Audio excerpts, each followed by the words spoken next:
We're going to have 4 panels today, and I've tried to group them by agencies that have some similarity, but that is not always the case.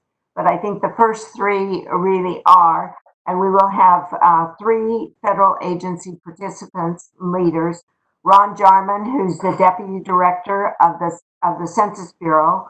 We'll have Mary Bowman, who's the Acting Director of the Bureau of Economic Analysis, and we'll have Bill Beach, who's Commissioner of the Bureau of Labor Statistics.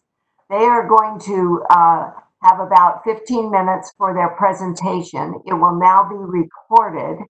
And then at the end of the 3 presentations, we will have a Q&A. So you will need to raise your hands, and hopefully there will be some hands next time. I didn't see hands raised before. So we will turn now to Ron Jarman, who is Deputy Director of the Census Bureau.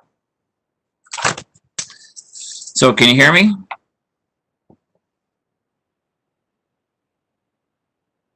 Can you hear me, Cynthia? I can hear you. Okay, well, I assume if you can hear me, I assume everyone else can too. So thanks for having me. And Cynthia, thank you for not only your time at COPAFS, but your whole career in the federal statistical system and abroad as well. So enjoy, and we'll hope to keep in touch with you. Well, let me get started here. So I only have 15 minutes, and we've been up to a few things at the Census Bureau.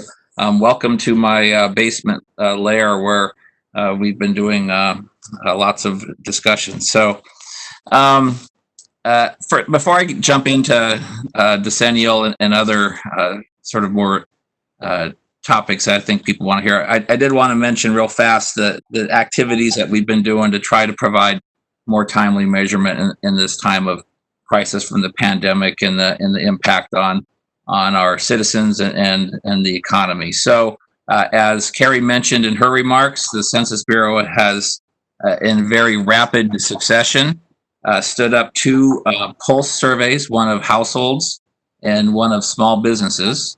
And these have been done in partnership with a number of other federal statistical and policy type agencies like the Small Business Administration, the Fed, National Center for Health Statistics, and so on and so forth. So we're very proud that we were able to do this while everyone was teleworking, and get these 2 surveys. And it wasn't just the Census Bureau and these other federal partners that worked hard, but Carrie and her colleagues at OMB were great partners in this and sort of getting this all the approvals done quickly. So those data have been coming out, and I think that they provide the public and policymakers some good, timely information that we've been seeing people make good use of.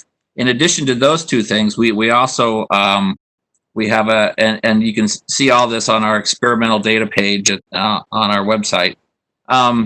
We also started creating weekly statistics from our business formation statistics, which were quarterly before. And these are based on timely information on applications for employer identification numbers. And I think, just a couple quick things here. We saw some, and I'll let Bill, I don't want to steal Bill's thunder on the jobs report this morning, but there was some positive signs on the jobs report. If you look at the small business pulse and the weekly business formation statistics, there is also some signs of positive movement there too. So maybe we'll be able to track the recovery of the economy here shortly. So very happy to be able to do that while we're teleworking and while we're doing the census. So let me jump to the census now.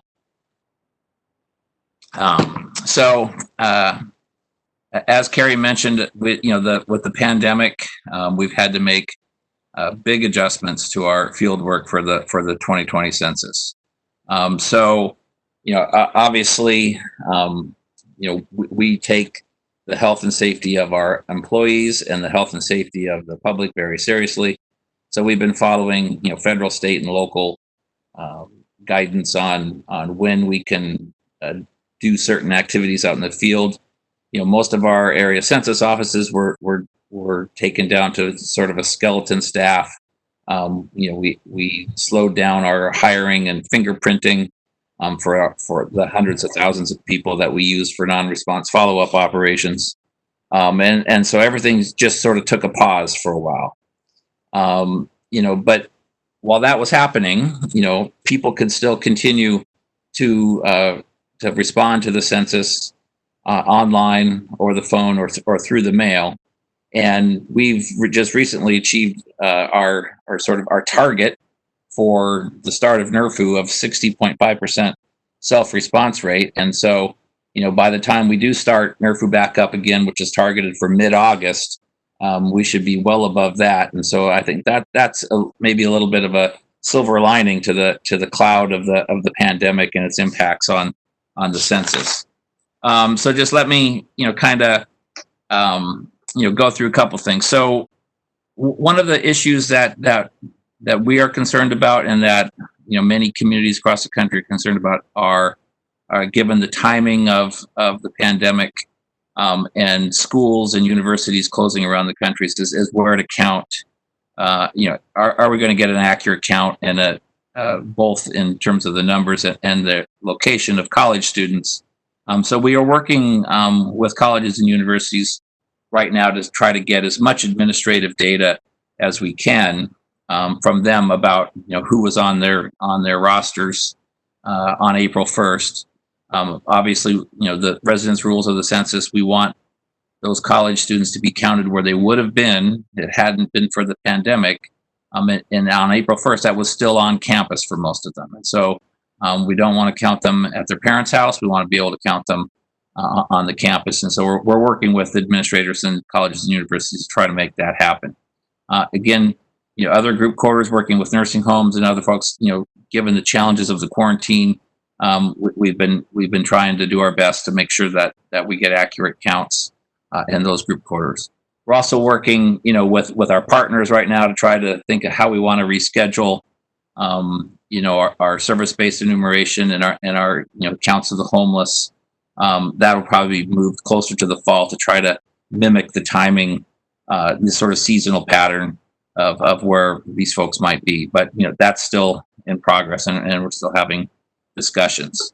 So as we're starting to open the country back up, we've been resuming field operations, and so we've reopened most of our ACOs already.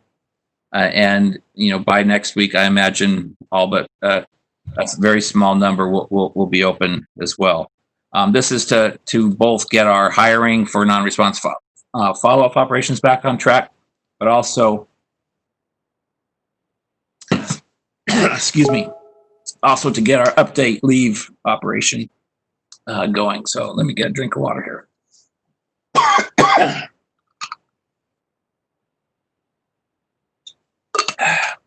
Not COVID, allergies, sorry. So update leave is an operation that does not require, excuse me, much direct contact with the public. It's just leaving something, a form on a person's door, and making sure that we have their address properly geocoded. So that's going on. I think we're making good progress with that, and should have that operation wound up here pretty quickly. Obviously, with recent events, we've had to take actions for health and safety reasons from civil unrest to close many of our offices around the country, but that hasn't had any impact on the field work, because that's mostly happening out in rural areas. So just so we've stood up what we call the Fusion Center for the 2020 census, which is where we were synthesizing, bringing information in from federal, state, and local, safety organizations, FEMA, and so on and so forth. Largely, and social media, largely just to keep track of our field works for us and make sure that if there is anything out there happening that we needed to make sort of tweaks to the operation. So that's proved to be very, very useful in tracking not only the COVID crisis, but the social unrest as well. Because we're moving our field operations later in the year, we're going to be doing that in the heart of hurricane season. So we expect to be exercising the Fusion Center and tracking those and how summer storms and fires might impact our operations around the country and make adjustments as we see fit. But I think the things that are under control, self-response, are all of our systems seem to be on track, working flawlessly so far for the 2020 census. If we can get back in the field here shortly, and get non-response follow-up going on in the summer, we aim to get that done as quickly as possible in case there is another round of the fall. But the impact of all this is that there's going to be a delay, and Census Bureau and the Commerce Department have stated the need that we would need to have statutory relief from the 12/31 deadline to deliver the apportionment numbers to the president. So I think that there seems to be support on both sides for that, and we'll look for that to come down the pike. But given the delay, we just won't be able to meet that deadline and produce a good high quality census.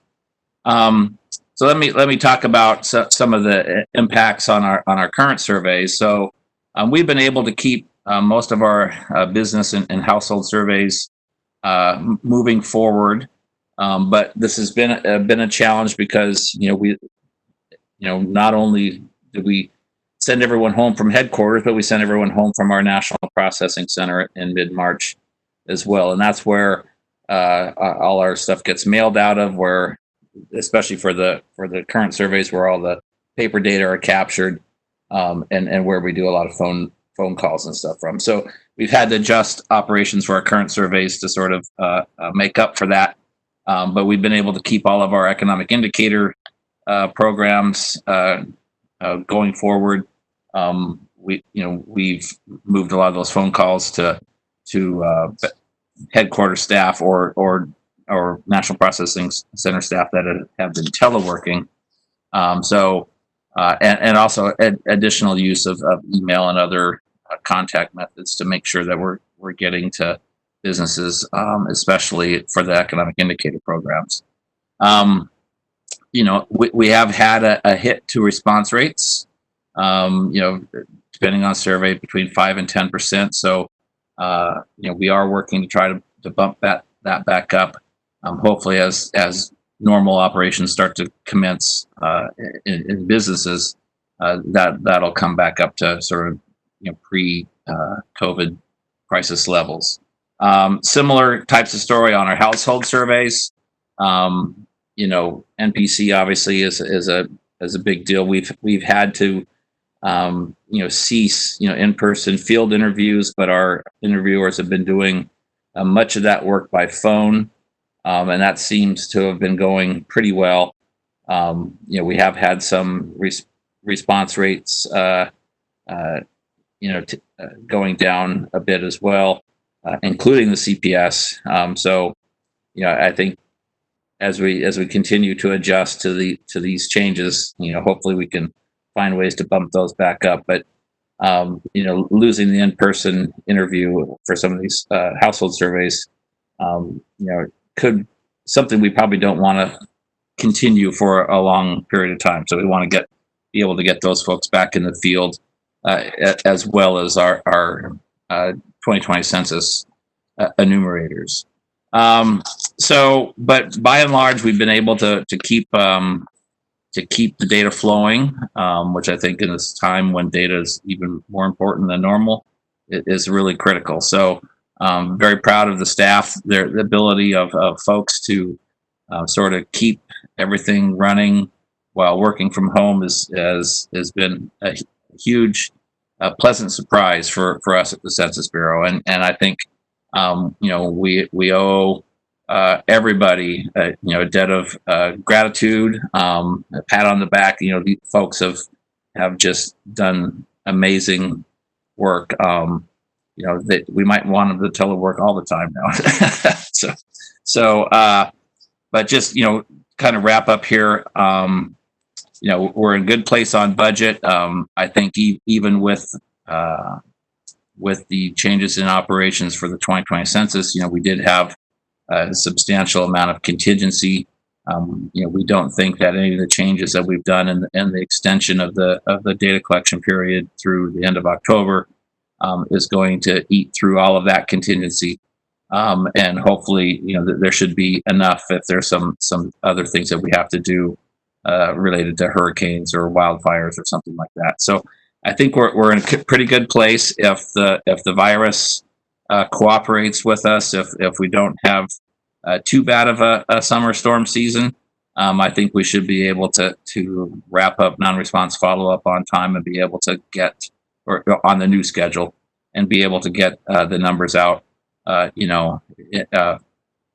next spring. So with that, I will turn it back over to Cynthia. I don't know if we're taking questions now or if we're going to go right to Mary, but that's about all I got. Hello. Can you hear me? Yep. Yes. Thank you very much, Ron. I think we'll move on to Mary. If Mary is here, I can't see on my screen. If she's Cynthia, I'm here. Can you hear me?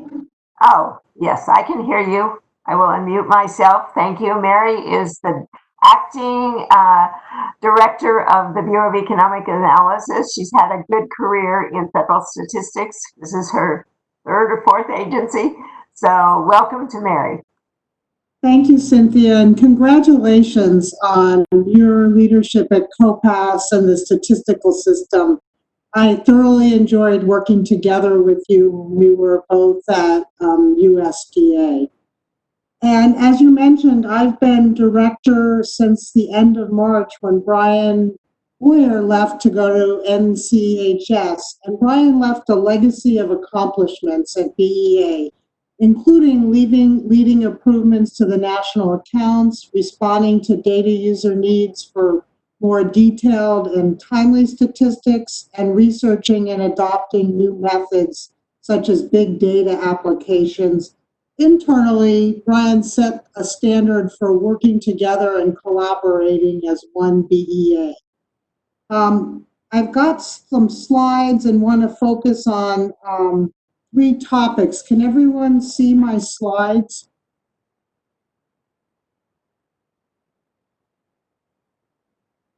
I see them, Justin, on your side. So, okay. So hopefully everyone can see the slides, and we'll start with a budget update, then turn to how BEA has responded to COVID-19, and conclude with some other innovations and priorities that we have. So next slide.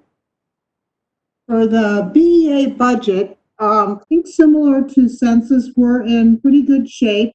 For FY 2020, we received an appropriation of $108 million, which is an increase of $7 million over 2019.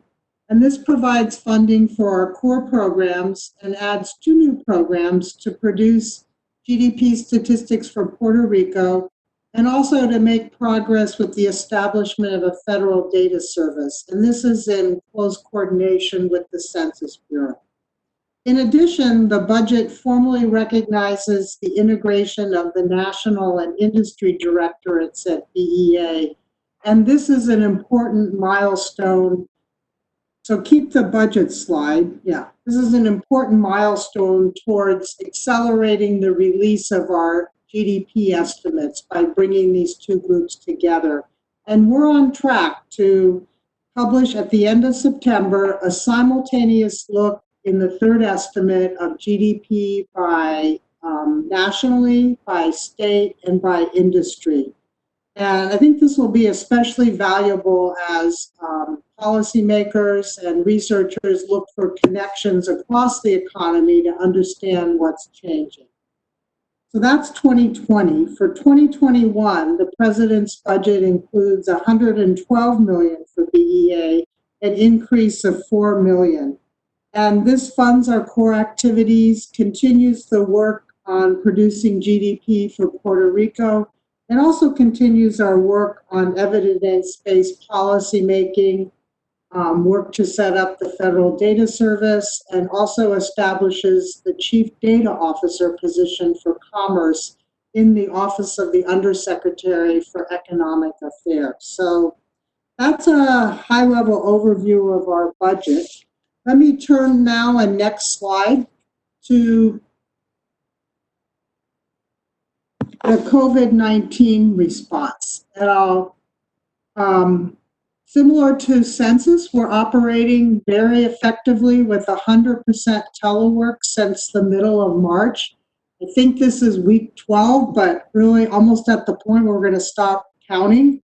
We've successfully released all of our statistics remotely, including the highly anticipated advance and second estimates for first quarter GDP.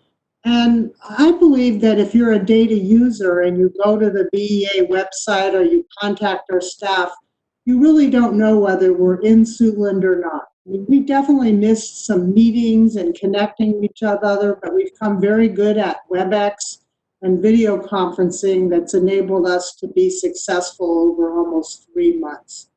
And I'll talk a bit about things that we've been doing in both our statistics and collaboration.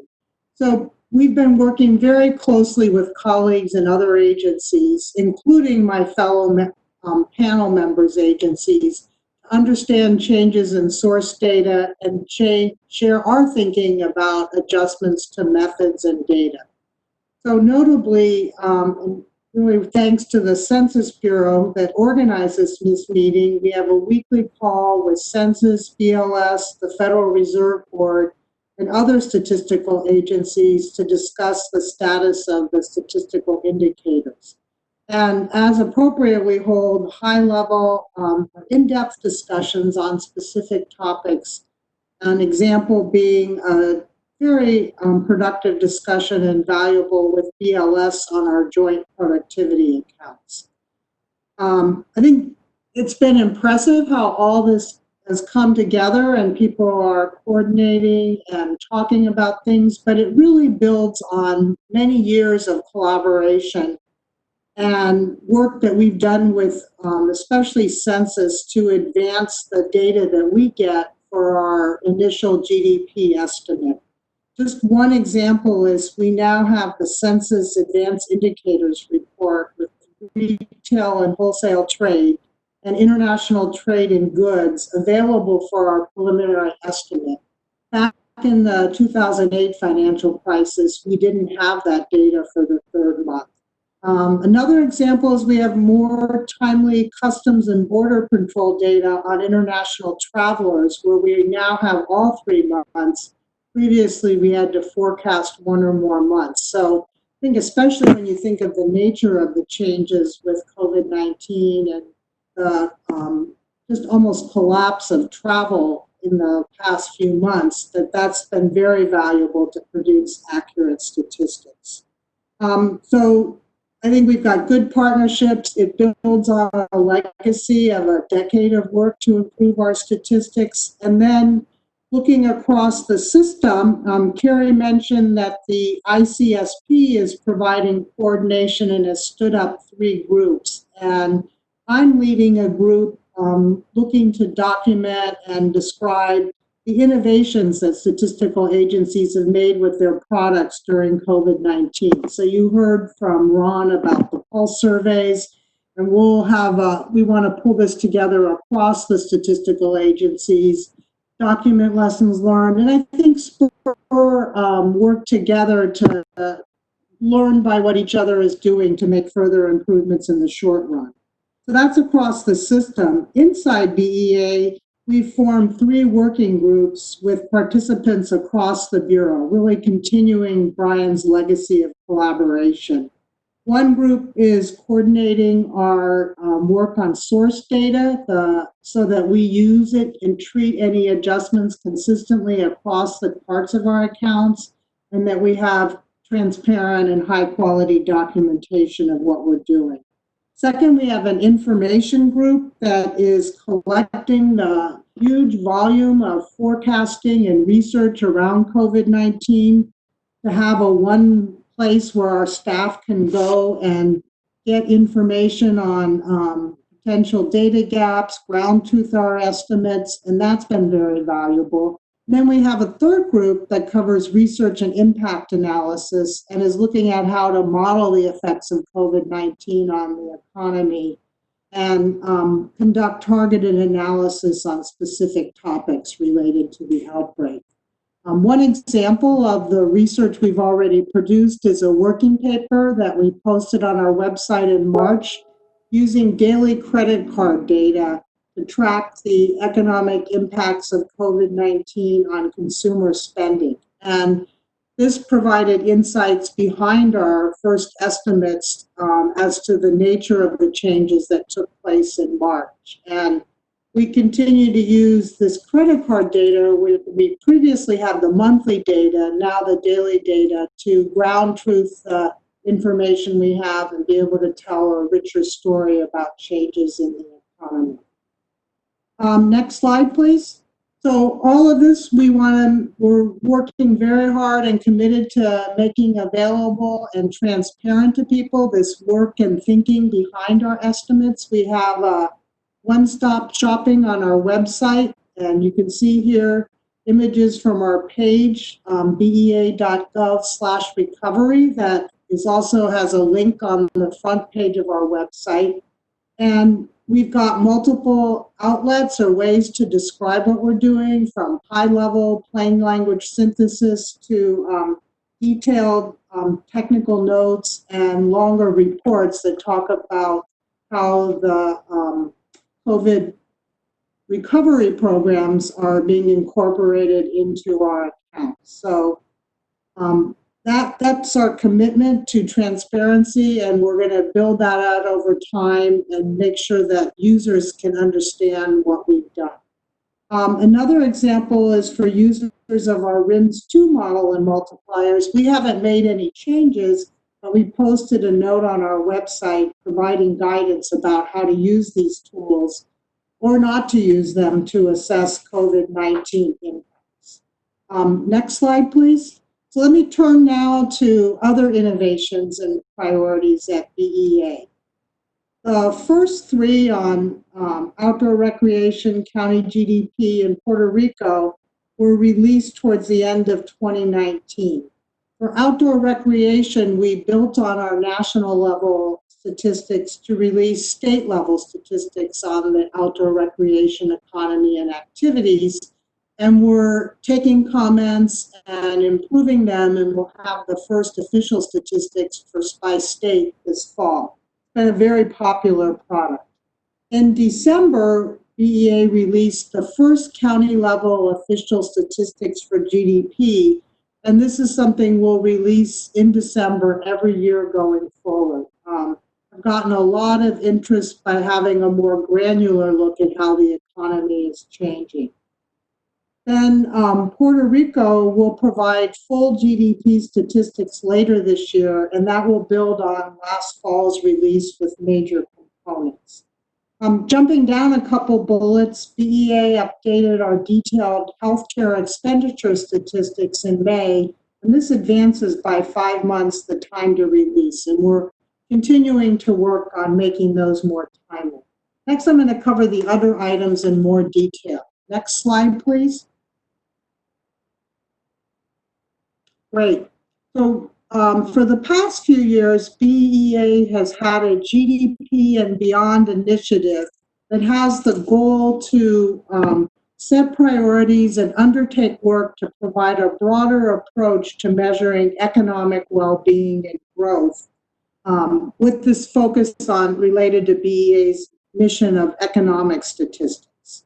And in March, we released 2 products. One that you see in couple examples from on this slide uses our own existing data from the national income and product accounts, as well as limited data from other statistical agencies to produce prototype measures of economic well-being and drivers of growth. So you see here looking at GDP per capita as an example. And I think there's about 20 slides that show these measures on our website. And we're taking comments, and we are going to use this for future updates to the data and the information that we present. So that was one thing that was identified through this project on GDP and beyond.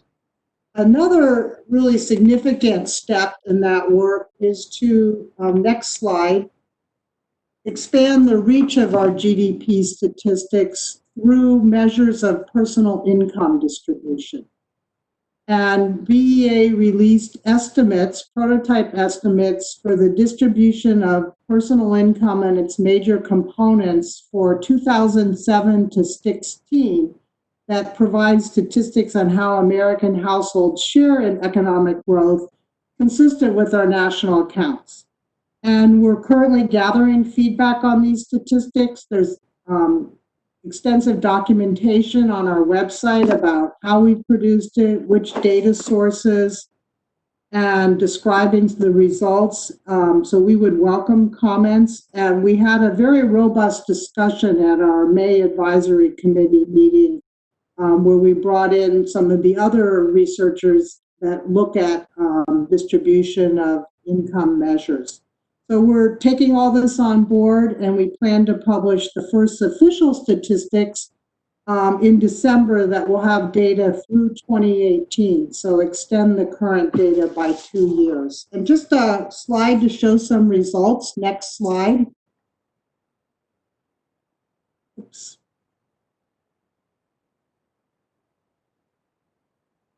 Okay, well, one back. Perfect. So this slide shows the findings by quintiles plus the top 1%. And if you go to our website, we have sliced and diced the core numbers in many ways to make it easy for people to relate to issues of interest or other statistics. And this slice by quintiles that breaks out the top 1% shows real personal income in trillions of dollars. And you see that the blue part, the top quintile, accrues half of all income. So that's in a single year. Over time, you find that personal income has grown for all quintiles. Inequality is virtually unchanged across this time period. So this looks, reasonably static, but if you look underneath the aggregate measure at the shares of income components, they are quite different across the quintiles, and there's more change over time. You can find that on our website. Next slide. So that was March. Our most recent new statistics came out earlier this week on June 2nd, when both BEA and NOAA jointly released new prototype statistics on the ocean economy. You can find this all on our website, and the slide provides high-level results for GDP, gross output, compensation, and employment. So we'll continue to, we'll take comment. We're continuing to work with NOAA to expand these statistics. So let me conclude with looking forward. Next slide. And provide an overview of our annual updates, which is an important exercise for BEA every year to bring in new data, look at our accounts, and we do this across international, national, industry, and regional statistics. And it takes place from June to October. We started yesterday with the international accounts, where we released with census monthly trade statistics, but also the associated international annual update. And this year's improvements are substantial for the international accounts and reflect the culmination of BEA's multi-year initiative to improve and expand our trade and services statistics by providing data for additional service types and countries. So some highlights include expanded data on the types of services, where we've broken things out and focused on the most dynamic services such as R&D, intellectual property, financial services, and computer and information services. So, you can get more detail on these growing parts of our economy. We've also expanded quarterly trade in services statistics by trading partners, so more detail on countries and made them more timely. We've gone from 38 to 90 countries on a quarterly basis. These previously were only available annually and with a 10-month lag. So we've advanced the geographic detail. So that's international. That came out yesterday. For the national accounts, we're introducing improvements to the estimates for retail trade, R&D investment, and for financial internet and educational services. And these will be released at the end of July, on the same date we released the preliminary estimate for second quarter GDP. Following national, we will release the industry and regional account annual updates at the end of September and beginning in October. And for both, it's an acceleration of a few weeks compared with last year's updates, and will carry through the innovations introduced into the national accounts. I mentioned earlier that we'll be advancing the estimates of industry and state GDP on the quarterly estimates at the end of September. And then additionally, in December 2020, we plan to release real estate personal income for 2019, and this represents a 5-month acceleration. So I think if you look across BEA and Brian Moyer's legacy, you see these increase in the timeliness of our statistics, increase continuing to track the economy, providing information to meet data user needs. All of this is done with partnerships with other statistical agencies, use of private sector information, including big data and new methods such as machine learning. And this will end really an incredibly talented and dedicated group of staff who are continuing to innovate while putting out our statistics in this COVID-19 environment. So I just can't say enough about the commitment of BEA staff to continuing this direction of innovation, but making sure that everyone gets high quality statistics on time. I'll turn it back to you, Cynthia. Thank you very much, Mary, for an enlightening discussion. And I'm delighted to see that our last panelist for this session, Bill Beach, Commissioner at the Bureau of Labor Statistics, has now joined us. So Bill had a very important release this morning, so was a few minutes late joining us. So it's your time now, Bill, and then we'll get everyone back for the questions. Well, thank you very much, Cynthia. We did have something come out this morning, and I will say a few words if I have time at the end of my remarks about that release. But first, let me add my voice and the voices of all of the people at BLS in congratulating you, Cynthia, for just such a distinguished years of service to the U.S. statistical system. It's people like you that are able to really take credit for the highest quality statistical system in the world based on democratic values. So congratulations. It's very, very good. I'm going to talk this morning about some of the recent activities that have happened at BLS under the COVID umbrella and give you a sense of how we are doing. And I think you'll see that we're doing, as is Census, as is BEA, very, very well. It's not to say that we haven't had challenges, and I think we do need to focus on those challenges, but we have really been able to come through pretty well. Before I turn that, let me add just a footnote to Mary's excellent presentation. She didn't say this, but she should have, that she has successfully proposed to the American Economic Association a panel that will include Census, BLS, and BEA representatives. And that panel will focus on how well has the U.S. statistical system done during the pandemic. It has been promoted now to being one of their major panels, and congratulations to Mary for the entrepreneurship that she's shown on that. So before I get into how we have done with respect to COVID, let me just focus on a few recent activities of BLS that are, I just think, worth noting. Okay, so I'm bragging a little bit here. It's just, you can do that every once in a while. I came in about a year ago, really intent on supporting, expanding, and growing the consumer expenditure survey and that whole operation. As you know, that's the sampling frame for the CPI, but it is so fundamental to the whole U.S. statistical system, and I think it would be fair to say it needed more support. So we are fielding now a large scale test of online device optimized expenditure diary, which is the first phase in a comprehensive redesign of the consumer expenditure survey. Pending positive test results, the CE program intends to place the online diary in production in 2022, maybe a little bit earlier than that, providing respondents with a mobile instrument that facilitates a more accurate, contemporaneous reporting of their expenditures. Despite our admonitions and support, respondents sometimes don't fill out their diaries, and that has reverberating effects throughout the whole system. So really, it's very important that we get high tech involved here.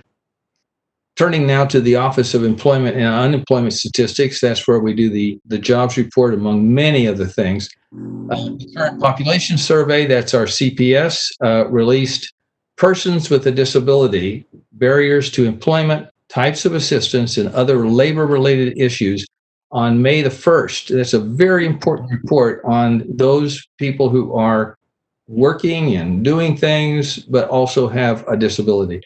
That's based on 2019 data. The last time we issued that report was 2012. So this is a big advance.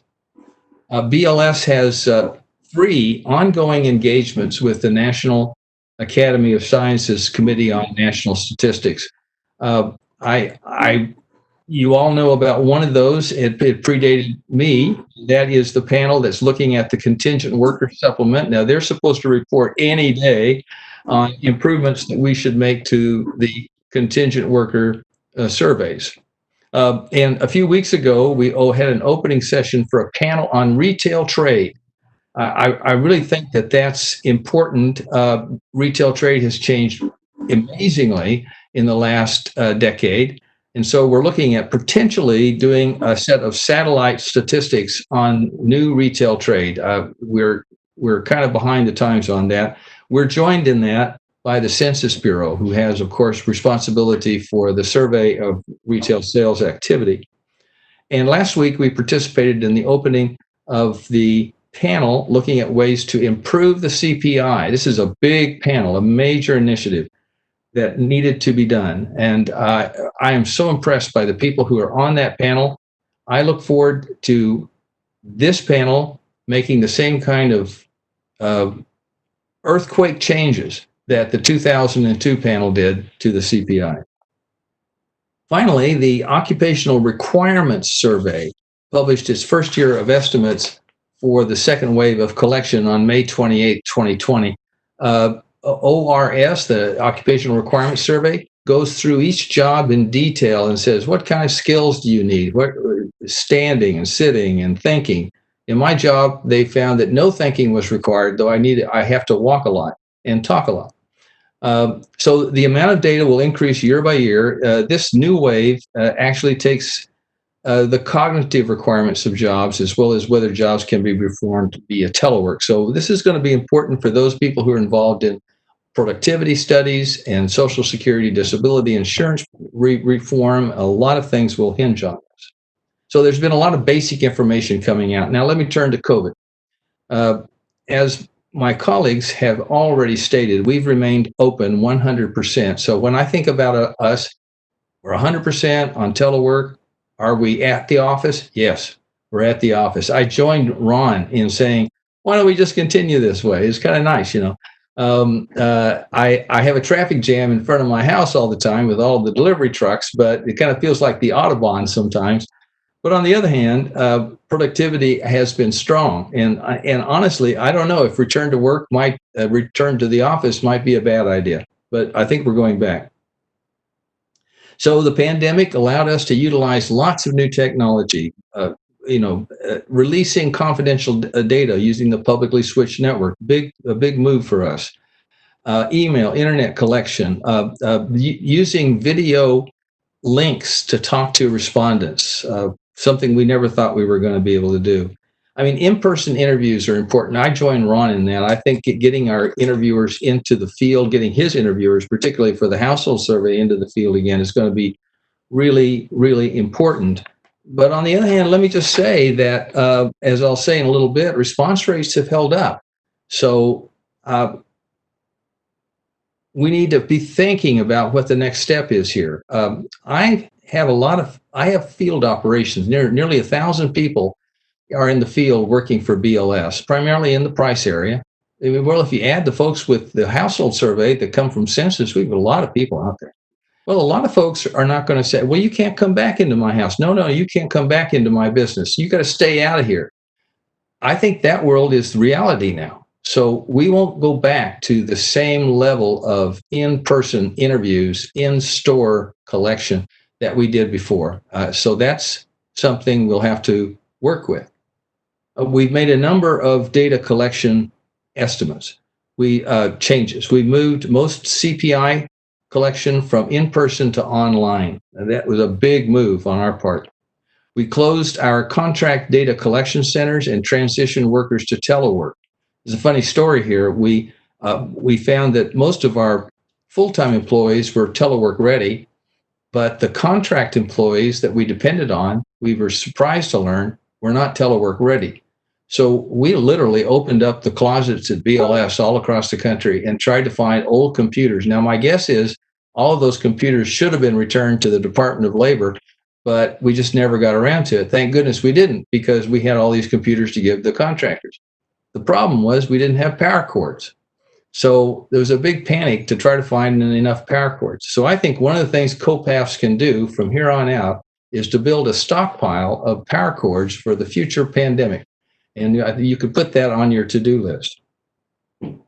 We work with our state partners to adjust deadlines, shift work, allow telework. We have a lot of state federal partnerships.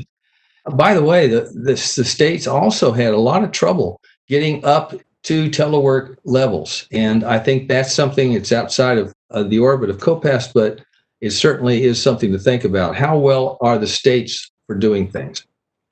Not doing things, or ready for telework and these kinds of responses. Speaking about responses, let's look at the response rates. Response to the Consumer Price Index collection of prices and goods and services from businesses was about 20% lower in April 2020 than a year earlier. Similarly, the response rate of the current population survey, which we collect the demographics of the labor force from, was about 13% lower in April than a year later. Now, let me just say that CPI always has some insufficient collections. We collect thousands of different items, and every once in a while we have to not publish. And so we did that also in April, but our suppression was not anything out of the normal. So in May, the CPS response rate was 67%. Now that's lower than the 70% it was in April, and 16% lower than it was in February. We normally like that to come in the low 80s and so forth.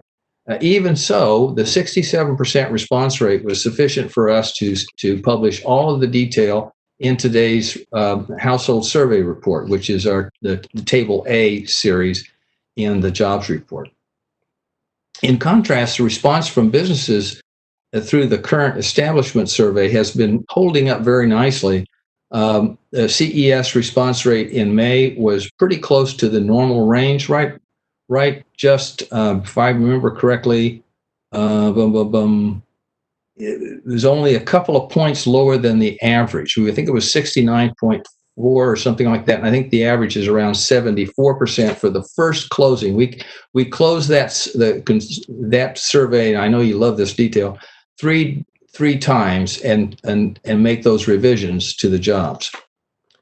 When data are not available, BLS uses traditional adjustment methods, and to date, reductions in survey responses have had only a limited effect on our published statistics. BLS puts extensive data on our website describing how we are handling the pandemic from collection to processing to publication. I hope that you're using those Q&As to inform yourselves and your colleagues. We've been called upon to produce a lot of data. For example, the National Compensation Survey, which produces data on pay and employer-provided benefits, has been fielding many questions from the public about the availability of sick leave. As a result, the Office of Compensation and Working Conditions at BLS published brand new sick leave fact sheets, which are now available on our website. The Council of Economic Advisors, operating through OMB and the White House, requested a special tabulation on the availability of sick leave by industry and by geography. When we get these types of tabulations, when we get those requests, not only do we provide the information to the requester, no surprise there, but we also post all of those tabulations on our website. We want to make sure that if we're doing special work for somebody, that everybody gets the benefit of it eventually. Staff of the BLS International Technical Cooperation Program have continued responding to requests and facilitating meetings between BLS and staff of national statistical offices around the world. And we're learning a lot from that. I mean, I think that would be a very fascinating future program for COPAFS, is to see how other statistical systems have fielded these challenges in comparison to us. BLS has added 5 new questions to the CPS, which were fielded this month and which we'll report upon as soon as possible, probably next month. They were fielded in May, but we'll report on them soon. These questions will help us understand the effects of COVID-19 on the labor market. The questions were added in the May period, as I just said, and will be collected for many months from here on out. And the data will not be released concurrently with the employment survey. We will get that out when we definitely can. In addition, BLS is creating a business survey on COVID activity where we will ask a large sample of businesses in every state and industry a series of questions designed to capture current experiences. We hope to field that survey very, very soon. Now, a couple of words about changes in methodology. We've had to make some adjustments, as I've mentioned throughout, in our methods to ensure that our data reflect the current situation. BLS Productivity Program developed an innovative approach to measuring hours worked using the unemployment insurance program, and that allowed us to better calibrate the hours as they were changing so rapidly, especially at the end of March. Otherwise, we would have been whistling in the dark. We also adjusted the birth-death model used by the current employment program to reflect the current situation more accurately. So, everybody knows that we live in unprecedented times and really very surprising times. And I suppose some people were surprised by this morning's employment situation report. Keep in mind, we are living in a period of really depressed labor market activity. But on the other hand, I think we overlooked that in the reference period, the period when we were in the field, the middle of May, basically, there were a lot of people who were going back to work. And so this morning we reflected that. Our surveys both indicated, both on the establishment side and on the household side, that there was more work vigor in the middle of May than we had thought anecdotally. Total non-farm employment increased by 2.5 million in May, which is a record, after dropping 22.1 million, which is an adjusted number, in April. The unemployment rate decreased, clearly it would, to 13.3% from a record-setting 14.4. But keep in mind that 13.3, or not keep in mind, but just let me note that 13.3% is the second highest unemployment rate since we began keeping the seasonally adjusted series, publishing that in 1948. We also saw the number of unemployed persons who reported being on temporary layoff decreased by 2.7 million. I think that's where it's coming from, these job gains. These are folks who reported to us that they're laid off, but they expect to go back to work. And we had 18 million of those in April, and that number came down considerably and is just over about 15 million.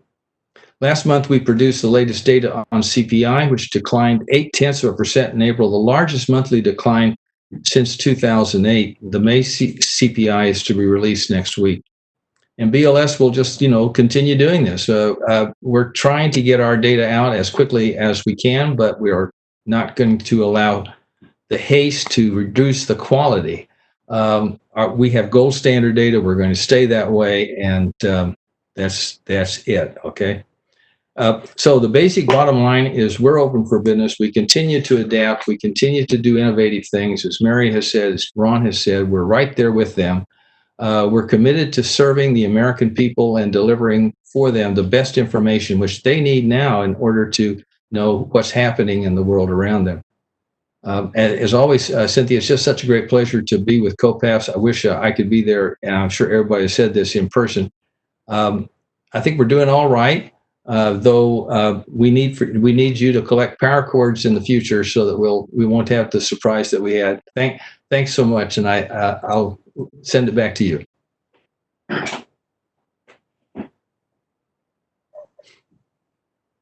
Oh, am I muted? No, it can hear you fine. Now you're muted.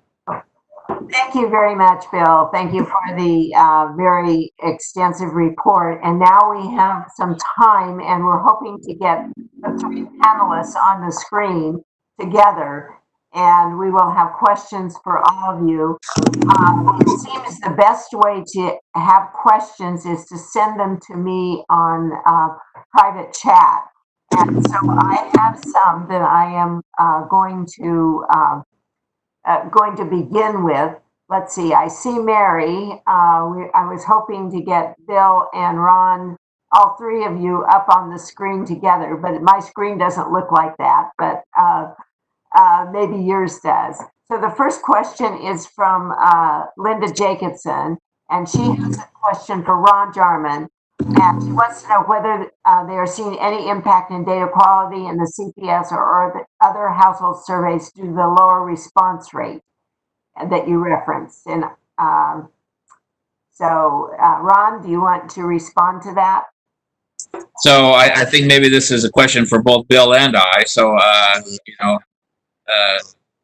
BLS is the big producer of the key headline statistics from the CPS, but I don't think that we've seen a huge impact on the quality. So, obviously I'm not the guy who's in there analyzing it, but, the team tells me that they've been able to keep the estimates looking solid. The CPS has a pretty high, so it's normally, I think, in the 80% range or something like that. And it's down a bit, but, I think I would be less concerned about the CPS than I would be, the first month, obviously, with the in-person interview is an issue. So that's why I think if this persists for a long period of time, we might start seeing some other quality issues. But, for a relatively short period of time where most of the samples been in there for a little while, maybe not as big of a problem. But, many of the other household surveys that are very reliant, we've been working with our colleagues at the National, with BJS on the National Crime Victimization Survey. That's a really complex survey that requires a very detailed first interview. So I think, we are cognizant of these things and working hard to try to address it, but we really would like to get our regular field staff back out there working. I mean, I think they've been able to do this on the phone, but sometimes someone knocking on the door is a little more convincing than it's easy to ignore a phone call, right? So. Let me just add on to what Ron has said and point everyone who's interested in this particular topic to the fairly extensive notes we have on our COVID Q&A page. One of those notes deals with response rates for the CPS. And as Ron indicates, so far, we have not seen any reason to, throw up an alert, a red flag, whatever is the appropriate thing that you do under those circumstances. Now, if we see response rates continue to go down over the next several months, I join Ron in having a little more concern about the quality of our published results. We're not going to publish results if they're just not good enough to publish. I can tell you that. But you'll see that because you'll see suppression going on. Right now, no suppression, lots of no's. So another question for Ron, and this is if the Census Bureau is still considering the release of another set of 2010 census demonstration tables with the improved DAS system applied so data users can evaluate and their use in real world application as was done with the SynStat workshop last December. Right. So I know that that's under discussion. I don't have John Abelt or Tori Velkoff here in my basement with me right now to ask them where that stands.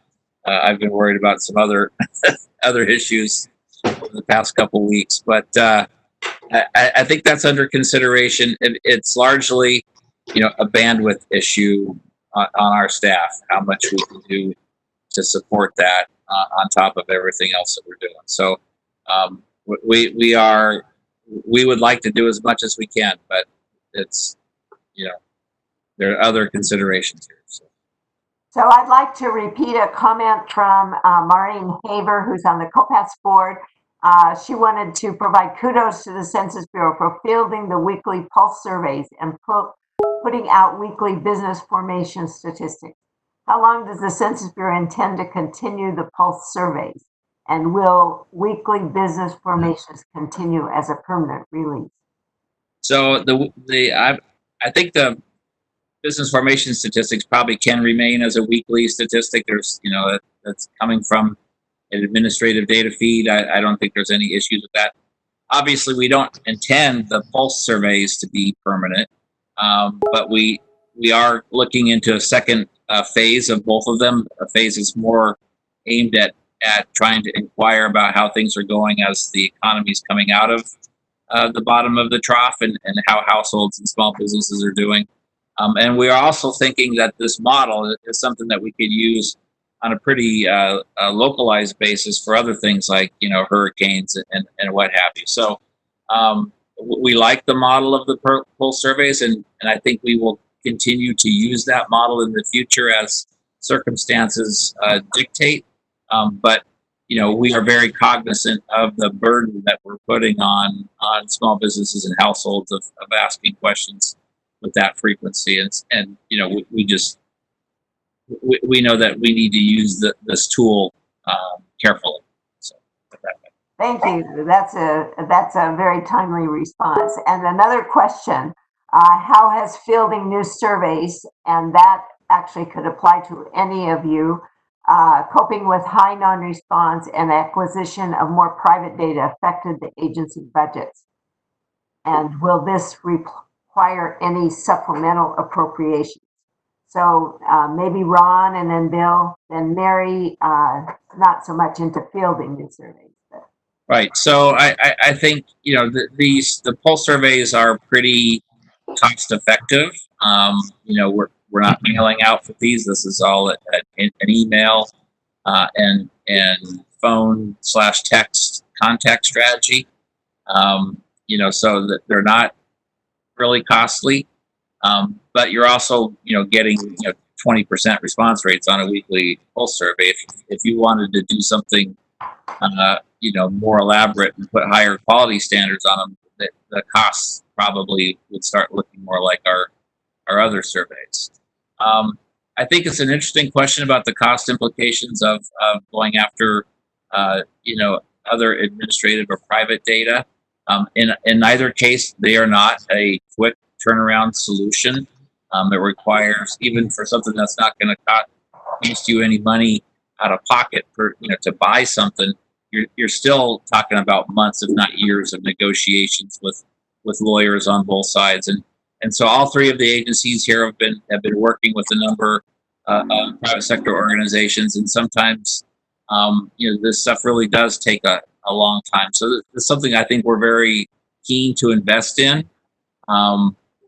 But we probably will need at some point to start having some discussions with OMB and with the Congress about what it really means to think about our data collection strategy for a 21st century statistical system, and where you need to put investments. Are you going to spend more on buying data? Because a lot of companies that sell their data, they want to sell it at a price that if we want to do it at scale, the stat agencies just aren't going to be able to afford. So That's certainly true. Well, let's let Bill have an opportunity to address this question too. I don't have a lot to add to what Ron has said. I mean, we're in the short run, we're saving money through the travel budgets and other things related to person-to-person contacts, and we're able to spend it where we can to support our online and video collections. We're fielding some new material, but we've funded that in the short run. We're okay. I do think, though, that the statistical system emerges from the pandemic with a much greater mission in high-frequency data. And in this area, what Mary's doing right now is leading this committee, and ICSP is very, very, very important, the Innovation Committee. I believe we'll go to Congress. I believe we'll say the statistical system needs to change. We need to have we have a greater emphasis on higher frequency data. I think that's going to be something we should plan for, because probably this isn't the only pandemic in the lifetime of people who are around 40. And that's going to change our cost picture. That's going to change a lot of things. I just think that's in the cards. So maybe when we have a COPAFS in 2 or 3 years, we'll have a different statistical system that'll look a lot more like the pulse surveys. Who knows? Which are really wonderful. Great. Mary, do you want to add anything to this? Yeah, I'll just echo what both Ron and Bill said about, in the short run, balancing costs with reduced travel and, being able to manage the budget. We've purchased some additional data, including getting the daily credit card data, and actually Census helped us with that. So I think having these partnerships is essential, but also the building on what Ron said about long-term investments. We had a contract and we had options that we could exercise within that contract. And that took years of work to get to that point for one vendor. And these vendors change. And this is a whole new way of looking at how we acquire more and more data. But, Brian really started this when he was at BEA, and we're not turning back. I think this, if anything, has really spurred us to see the benefits and to look for more ways that we can be more timely and rely on a broader set of data. So one more question, and then we'll end this session. This is from Mary Jo Huxner, and she's wondering, and it's a question for Bill, are the plans still on track to physically relocate BLS to the Census Bureau or to Suitland, Maryland? Maybe is a better way to phrase it, despite the disruptions caused by COVID. Yes, well, we refer to that as the Suitland Federal Building. So there you go. And so do we, Bill. That's what we call it. And I refer to it that way too, in the past. Very good, very good. So yes, the plans are still moving forward. There are, of course, a number of opportunities for those plans to run awry. COVID-19 has certainly not helped in keeping us on our timeline or keeping work moving forward on all fronts. But we are relocating our data center so that is going to be done ahead of the move. And we anticipate terminating our lease on time at the Postal Square building, which is May the 1st of 2022, which would require us to build and relocate well in advance of that date. So the answer to that question is we are still moving forward to relocate BLS into the Suitland Federal Center. And I think the synergies with Census and BEA will just be amazing when we get there and everybody gets settled. Of course, I want to point out something that hasn't been emphasized enough, that we are moving nearly 2,000 people from the Postal Square building into a building that already holds thousands of people. And so while everyone looks at BLS and the disruption there, it's going to be disruptive for both BEA and census as well. So there's going to be a long period of transition, and it doesn't. By the end of May of 2022, it's not going to be all over. So we'll see how everything shakes out. So I want to thank all of you, Ron and Mary and Bill, for a very enlightening first panel for our COPAFS meeting today. We have gone a little over time, which I thought was okay. We will cut into our lunch hour a bit and not give you as much time for your at-home lunch as you might have had otherwise. So we're going to start with our next panel, and it includes Imelda Rivers from the National Center National Center of Science and Engineering Statistics. Kevin Barnes, who's the Deputy Administrator at the National Agriculture Statistics Service, and Marka Weinberg, who is the Acting Administrator for the Economic Research Service. And they will proceed similarly in that order, and then we'll have a Q&A at the end. And just to remind you, the best way to get your questions is to send them to me on private chat. It seems to be working fairly well. So we'll start with Imelda Rivers, the National Center for Science and Engineering Statistics. Imelda's been about 2 years, if I'm correct. Good morning, everyone. First, I just wanted to say also, give my thanks to Cynthia Clark. Cynthia, you not only have contributed to the federal statistical system in ways that have been, you've been given attribute this morning, but also you've contributed to me personally. So I wanted to thank you so very much. You are just an exemplar in terms of leadership and also in terms of mentoring and coaching. So thank you so very much. And then I wanted to just take a moment and say, yes, good morning to all of you. It is always exciting for me to be able to be with my colleagues at this time. We have a lot going on. I appreciate police. I appreciate your opening and your acknowledgement of where we are in society. And so it makes me especially grateful today to be with you.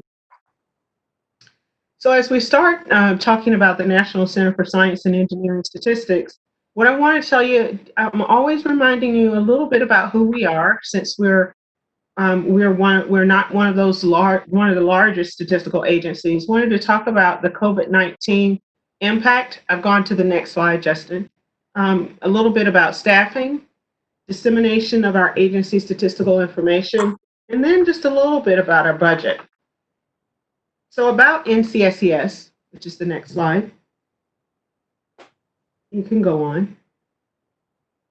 NCSES, first of all, we're policy neutral, policy relevant statistical data on the science and engineering enterprise, often in a global context. And we collect data on research and development, science and engineering workforce, and that includes their education, U.S. competitiveness in science, engineering, technology, and R&D, and the condition and progress of STEM education. So I'm going to pause here. I just wanted to acknowledge something that I was hearing Bill Beach talk about, which is the power cords. Later on, I'll get into this in more detail, but I thought that was a very interesting comment. Working with the National Science Board to release information on the science and engineering enterprise, one of the things they started to notice is that the technicians and the technical requirements of doing our job are often not met. And so it is who's delivering the power cords. Do we have what we need in order to conduct science and engineering? And so that has become a very big part of what we've been doing lately. As we're collecting data on the topics that I just mentioned, we're also thinking about the skilled technical workforce, AI, and those impacts on how we collect and disseminate information. We serve as a clearinghouse. So not only do we collect the information, but we like to be a one-stop shop where people can go and find out all kinds of information, whether it's within the federal statistical system, across our many academic partners, or nonprofits or business partners. I think moving to the next slide, a big part of who we are is where we are. So within the National Science Foundation, which is quasi-government, and that becomes important as we have a National Science Board as our governing body, we are within the Directorate for Social, Behavioral, and Economic Sciences. We are actually housed as a division. That has a lot of impact on us in terms of our budget, our staffing, how we responded to COVID-19, and other issues for our organization. Next slide.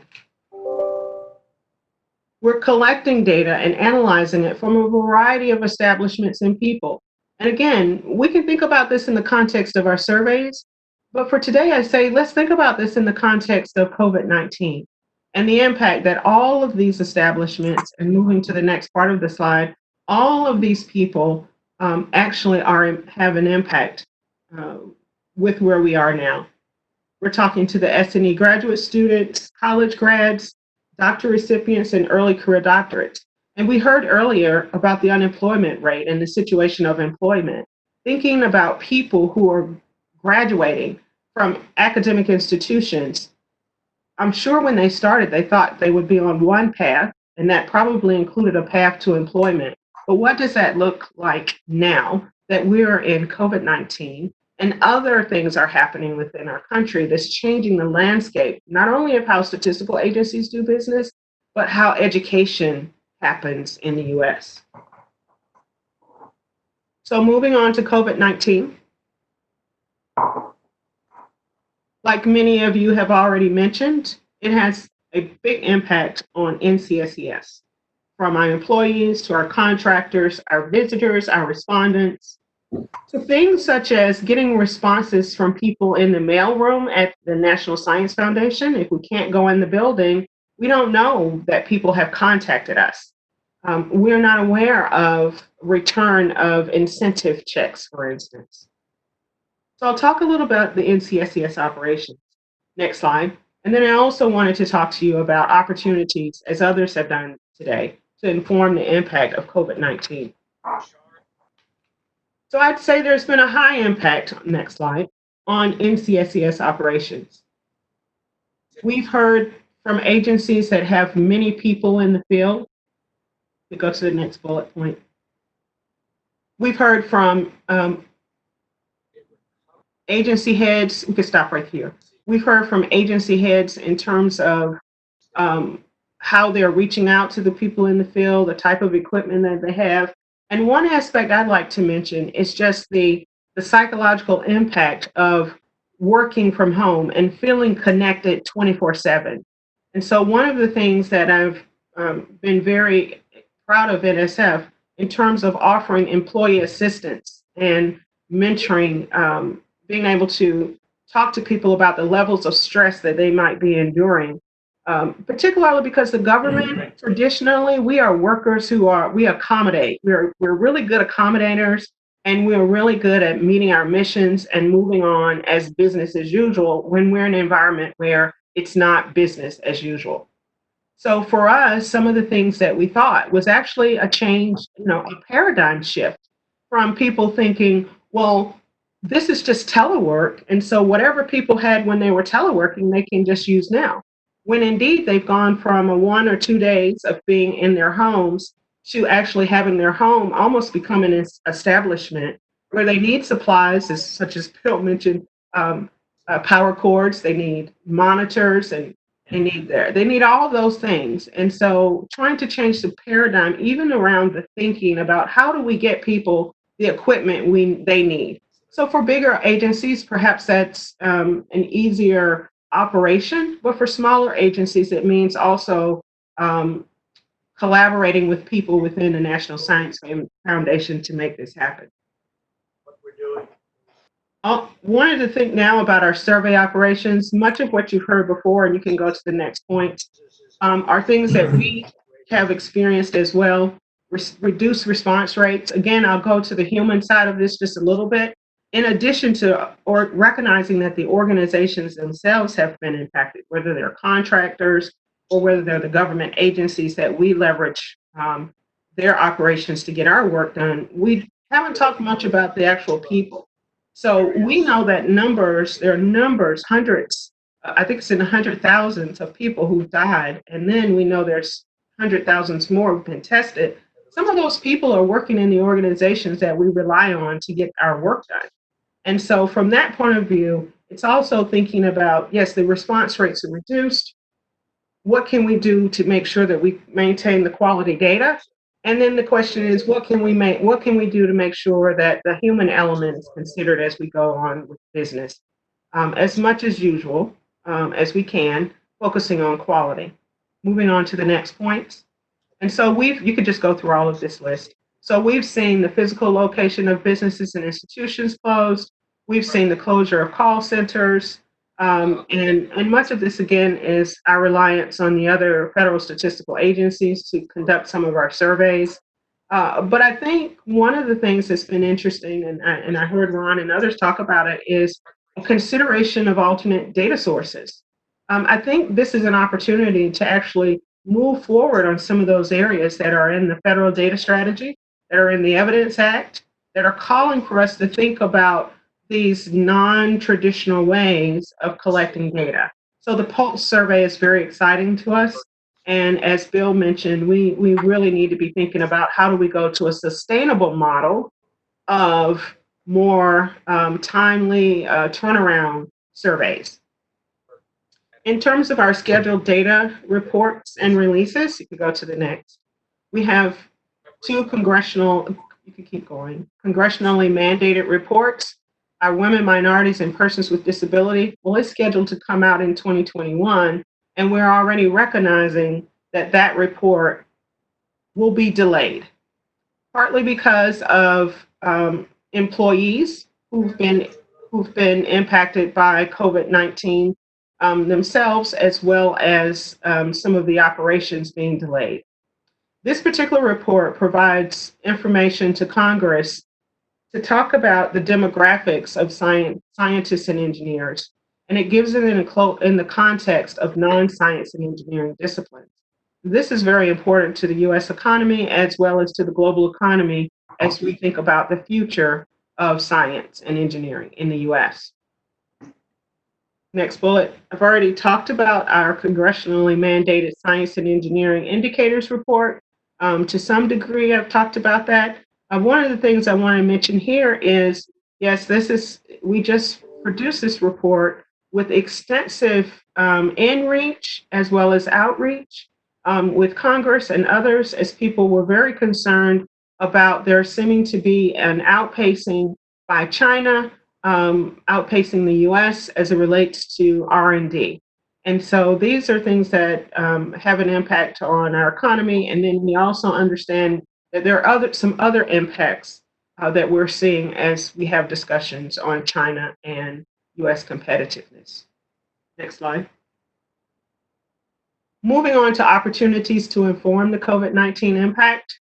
One of the things that we started to hear very early on from our community was, what are you going to be able to tell us about whether people can continue their plans for postdocs, whether the doctorate population, whether they can continue their plans for employment, where will they go, how will they transition from education to employment. And so we are seeking to add questions to our survey of earned doctorates so that we can speak to that. I'm very excited to say that we're also working, the Census Bureau has been very proactive in having financial impact questions added to the annual business survey.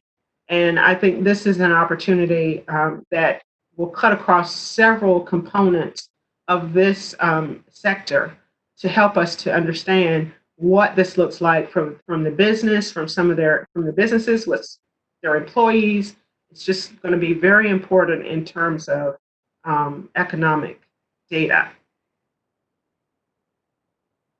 One of the other things I wanted to do, next slide please, is just to say that there are some opportunities to inform COVID-19 internationally. This is just one that I'm mentioning. I will mention another, but they're doing a survey of scientific authors. and they're asking them to share their views on how science has changed. And I'm sure that will include employment, as well as how do you enter the academic um, career. All of those types of experiences will be captured by this international survey. Next month, or actually not next month, time's going very quickly. In a week or two, NCSES will participate in the OECD's working group on the national experts in science, technology, and innovation. We will participate in a workshop on statistical modeling and analysis of science, technology, and innovation in times of crisis. And one of the things that they're very interested in understanding is how will internationally comparable and policy relevant science indicators, what impact will it be to those indicators that we gather and analyze and produce across the globe. So I'm very excited that we will get to hear from our other colleagues. They are grappling with the same issues in terms of response rates, administrative data use, their workforce.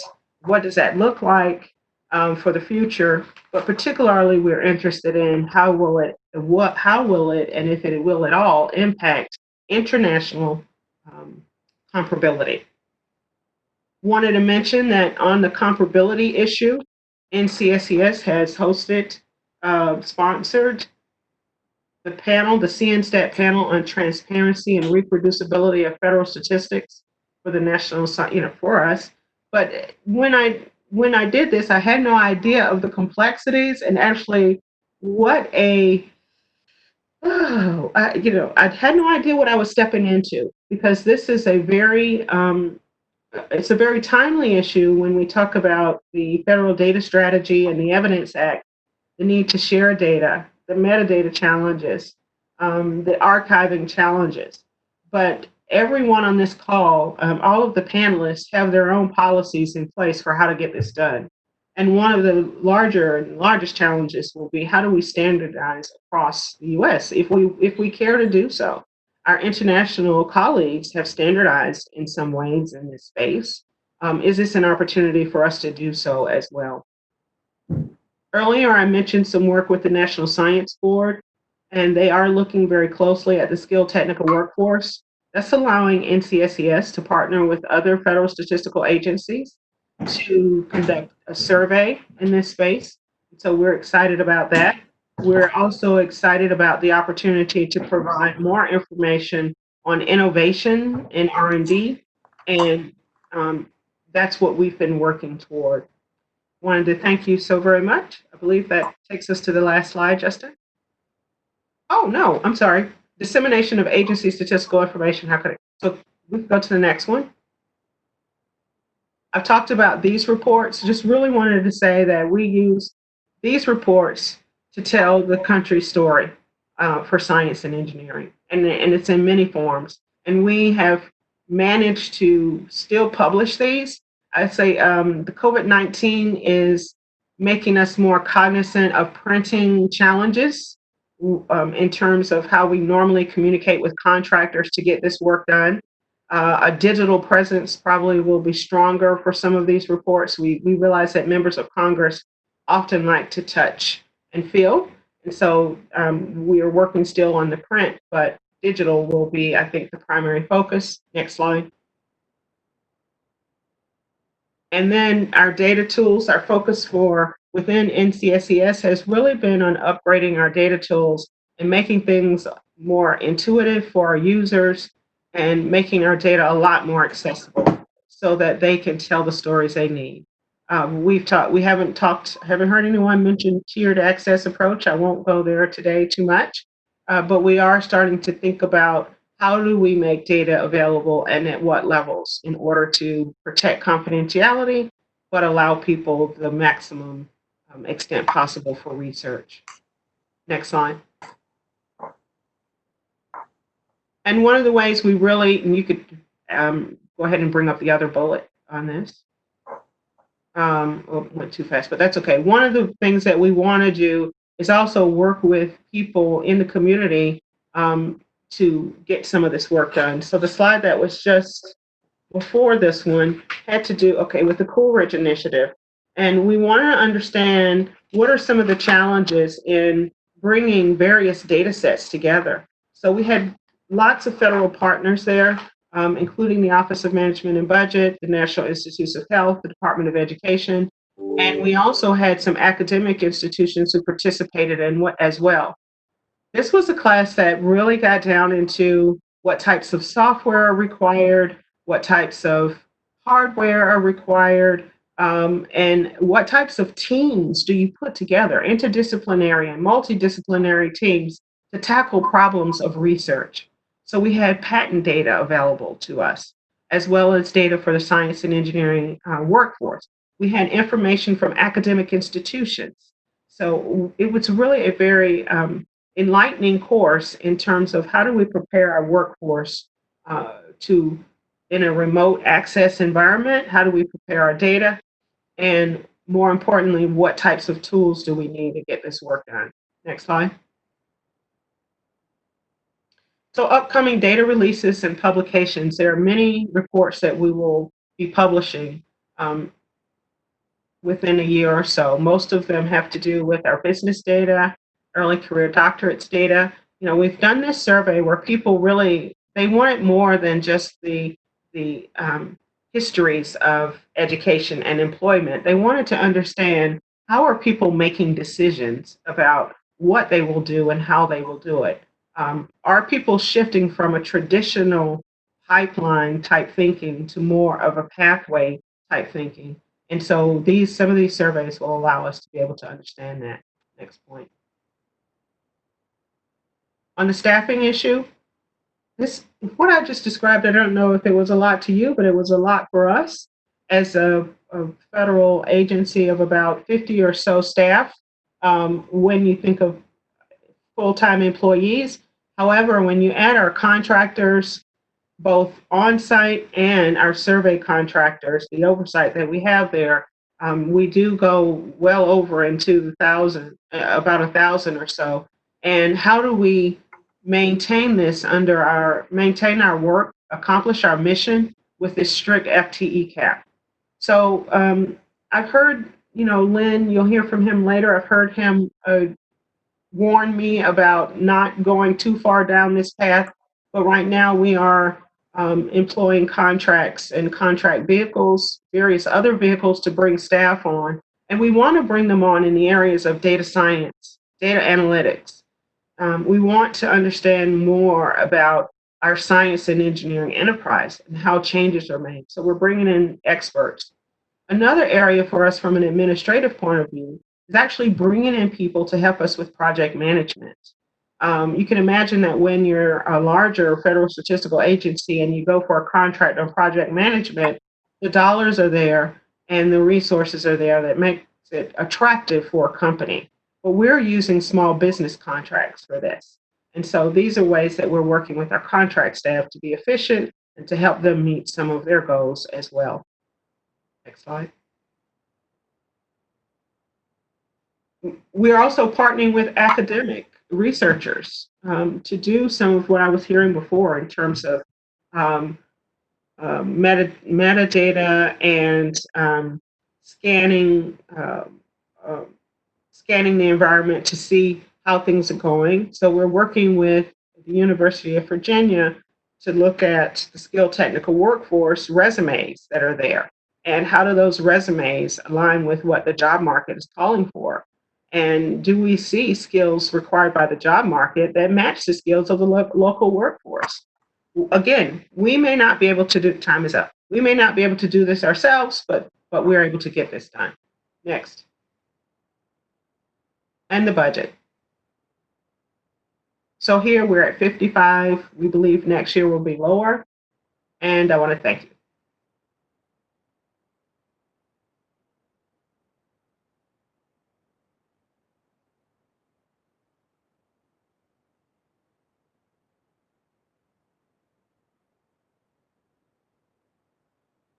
So thank you very much, Imelda, for your presentation. And We are going to go over a bit into our lunch hour, so we can have time for Q&A for this set of panels.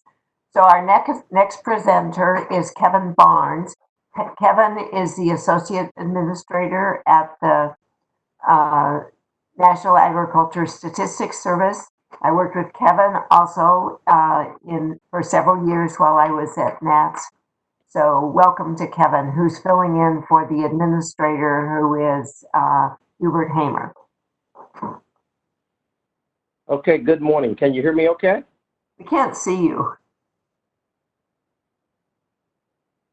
Well, that's probably to your benefit that you can't see me, but hopefully you can hear me. And I'll go ahead.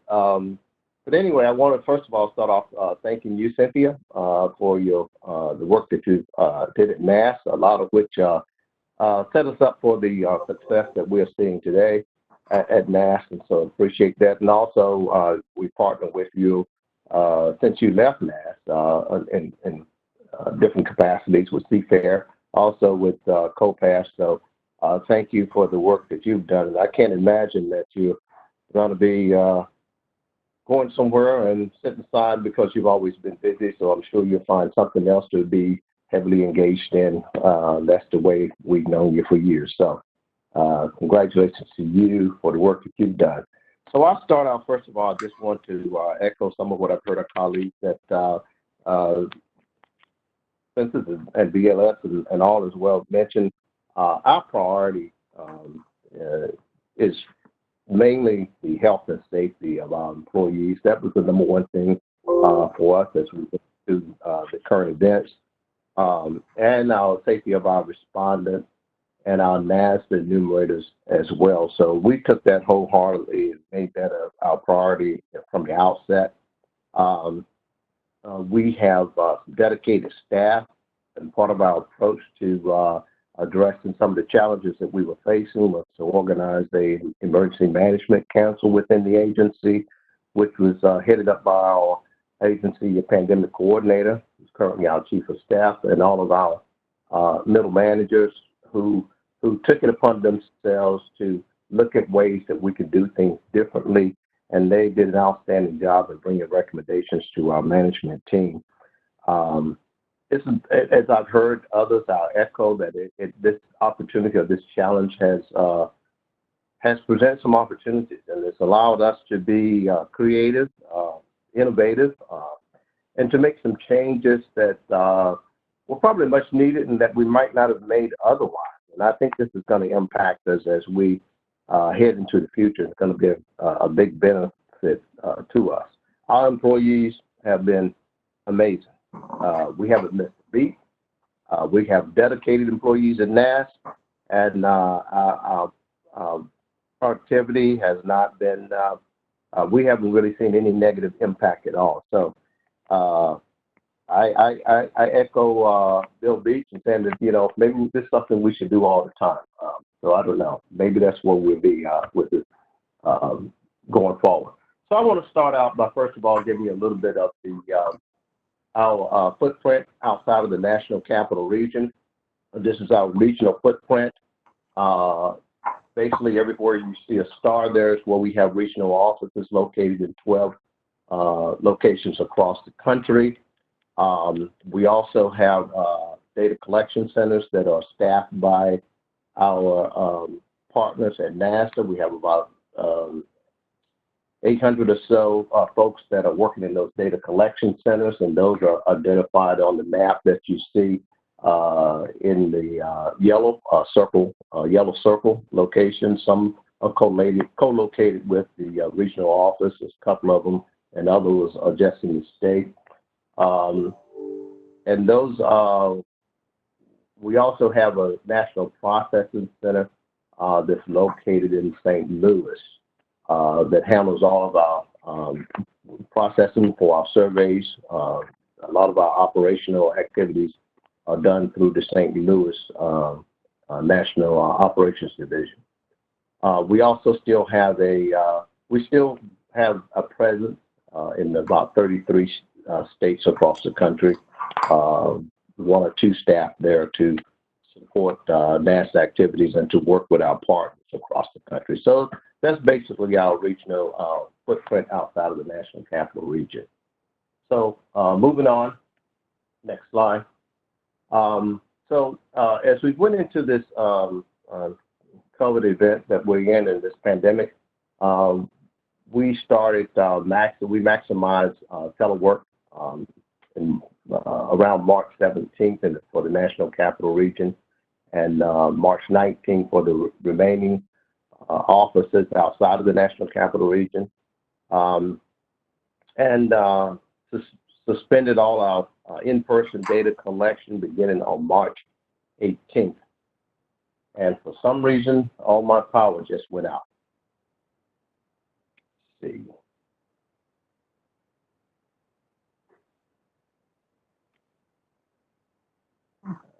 Okay, but I fortunately have an iPad, so I can continue.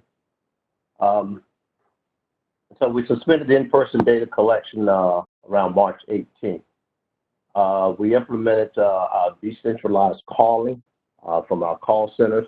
We were able to move those folks out of the call centers and put them in, and allow them to work from home beginning March 19th. Next slide.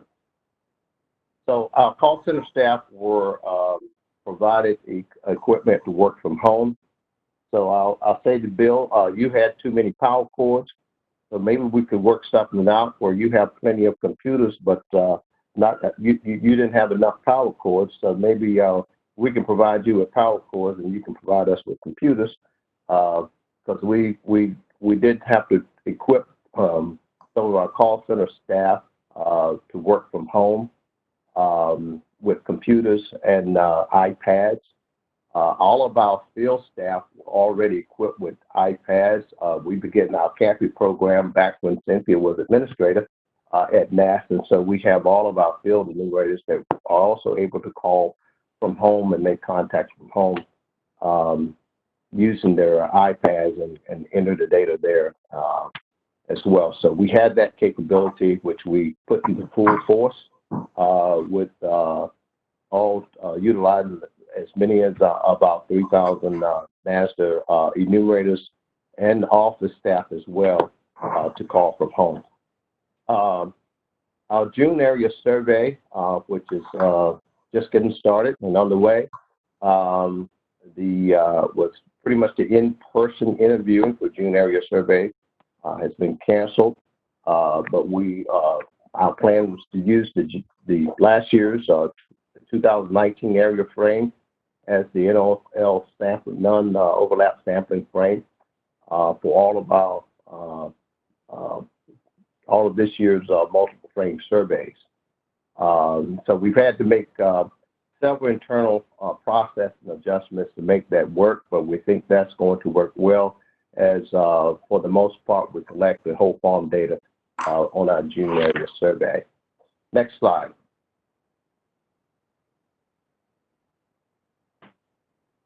So this worked out very well for us.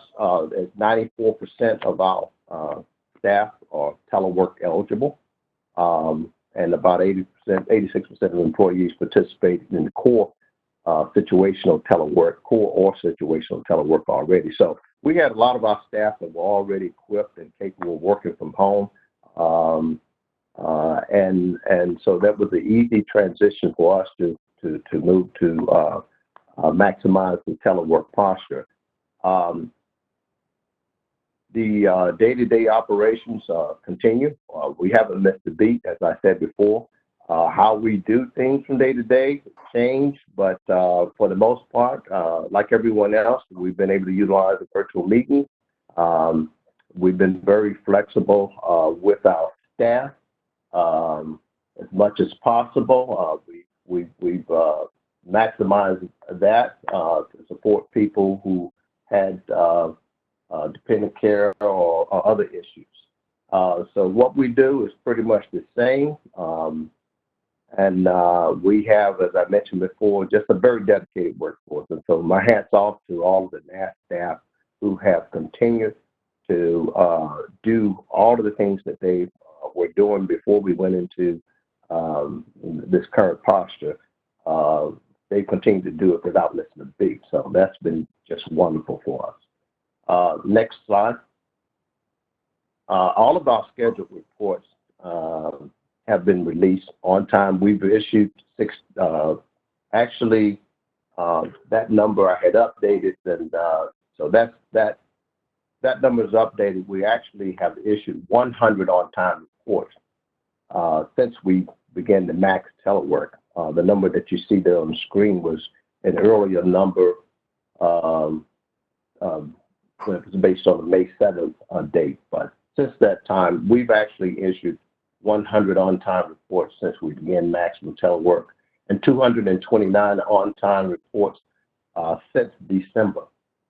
Our response rates have been pretty good. It's still about halfway through. I consider that still early in our annual survey cycle things, but so far we haven't seen any really major declines in our survey response rates. We've actually seen some surveys, the response rates have improved. And one area that we've seen a significant increase in response has been with our online responses and self-reporting. And we benefited greatly from that and having that capability in place. And Ron, I don't know if you're still on, but I would think that we might have gotten some benefit from all of the census promotion for people to report online.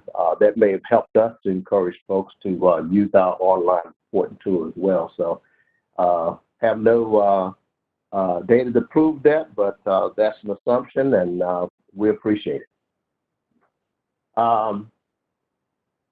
So moving to the next slide.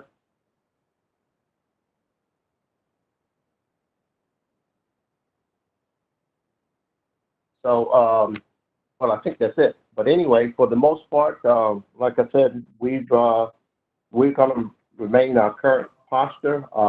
We are in some locations moving into phase 1, some but not all locations, only identifying essential employees or essential personnel. For NAS, that's mostly, that represents some of our IT folks who are keeping our systems going, and maybe some of our mail processing folks and our processing people in St. Louis who have to make sure our mail gets in and out, and some of our folks who are working on some of these more sensitive reports that we put out. But for the most part, our posture we expect to remain the same. Most folks working remotely from home, and we'll just continue with that, and also conducting, we've done a lot of our briefings and reports virtual, and that's worked out very well. We've had the secretary and the deputy secretary both engaged in participating in our virtual briefings. So that has gone off without any issues, and has enabled us to still produce the reports that we produce and get them out on time without any problems. So with that, I think that's all I have, Cynthia, and hopefully that will help keep us on schedule. Thank you very much, Kevin, and thank you for filling in for Hubert. I appreciated working with both Hubert and Kevin while I was at NAS. And we're going to introduce next Marka Weinberg, who's the acting administrator at the Economic Research Service, a sister agency to the National Agriculture Statistics Service. I also worked with Marka, so it's been a nice homecoming for me today. Indeed. Thank you, Cynthia. I really appreciate it. And I really appreciate being able to work with you through the years.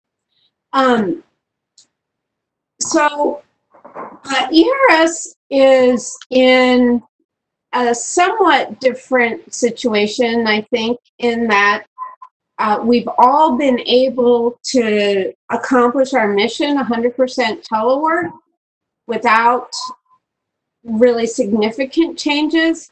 But as I think many, if not all of you know, this has been a fairly traumatic year for ERS. Let's just say that. You can go to the next slide, actually. And so as of September 28th, we relocated to Kansas City. And in doing that, we lost about 60% of our staff. So this has been a rebuilding year for us. I can say that we successfully established ourselves in Kansas City. And on the list of topics that Cynthia wanted us to cover, I'll get through recruitment and budget in just a minute. In terms of our pandemic response, I will say that we too have successfully delivered all of our scheduled and calendared reports, and we got them out on per calendar, which was a huge accomplishment given how short-staffed we were. At the same time, we've been partnering with NASS to ensure successful implementation of our major survey, which is a farm level survey, the Agricultural Resource Management Survey, or ARMS.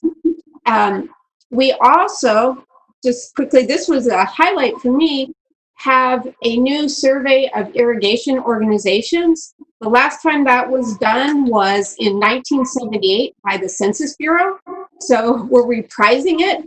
And both of those surveys were in the field in March. So quickly had to pivot to online enumeration, as Kevin just discussed.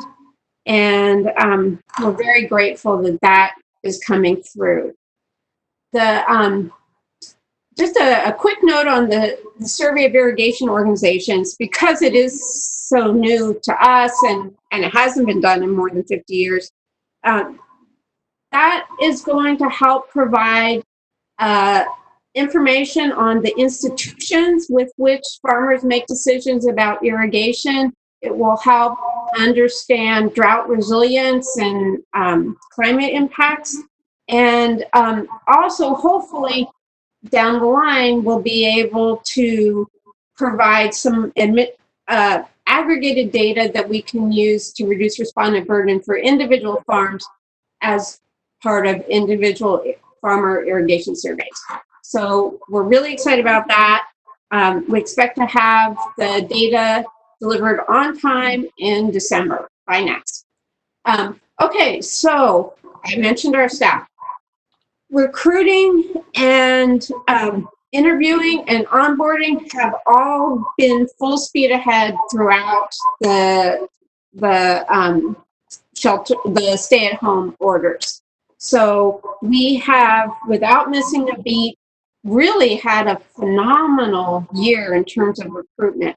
And I'm so impressed by all of our hiring managers and all of the candidates. Everybody, despite the inevitable technological glitches, we were able to continue conducting these interviews.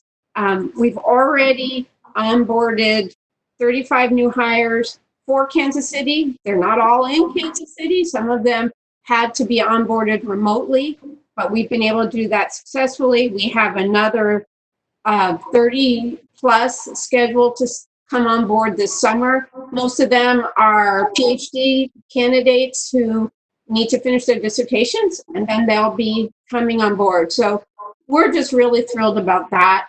We also had a virtual career fair in Kansas City. Well, it was virtual at the end of April. So in the midst of the pandemic, and almost 500 people participated, which was way beyond what we expected. We had breakouts for PhD economists versus non-economist positions. There was also a session for how to apply for SES positions. So it was just a really successful model, and we'd be happy to share if anybody else is interested in how to do that. In terms of the pandemic response, we really had to prioritize our major mission, which was getting all those mandated reports out and data products. But we also have a big part of our program area is focused on what we call staff analysis. So the really short turnaround requests for the Secretary's office or the Office of the Chief Economist, sometimes outside of the department, different mission areas within the department. And the demand for that information has more than doubled since the pandemic hit. And I'm going to come back to what we were addressing in that. But that's something I'm really proud of our staff for jumping on board.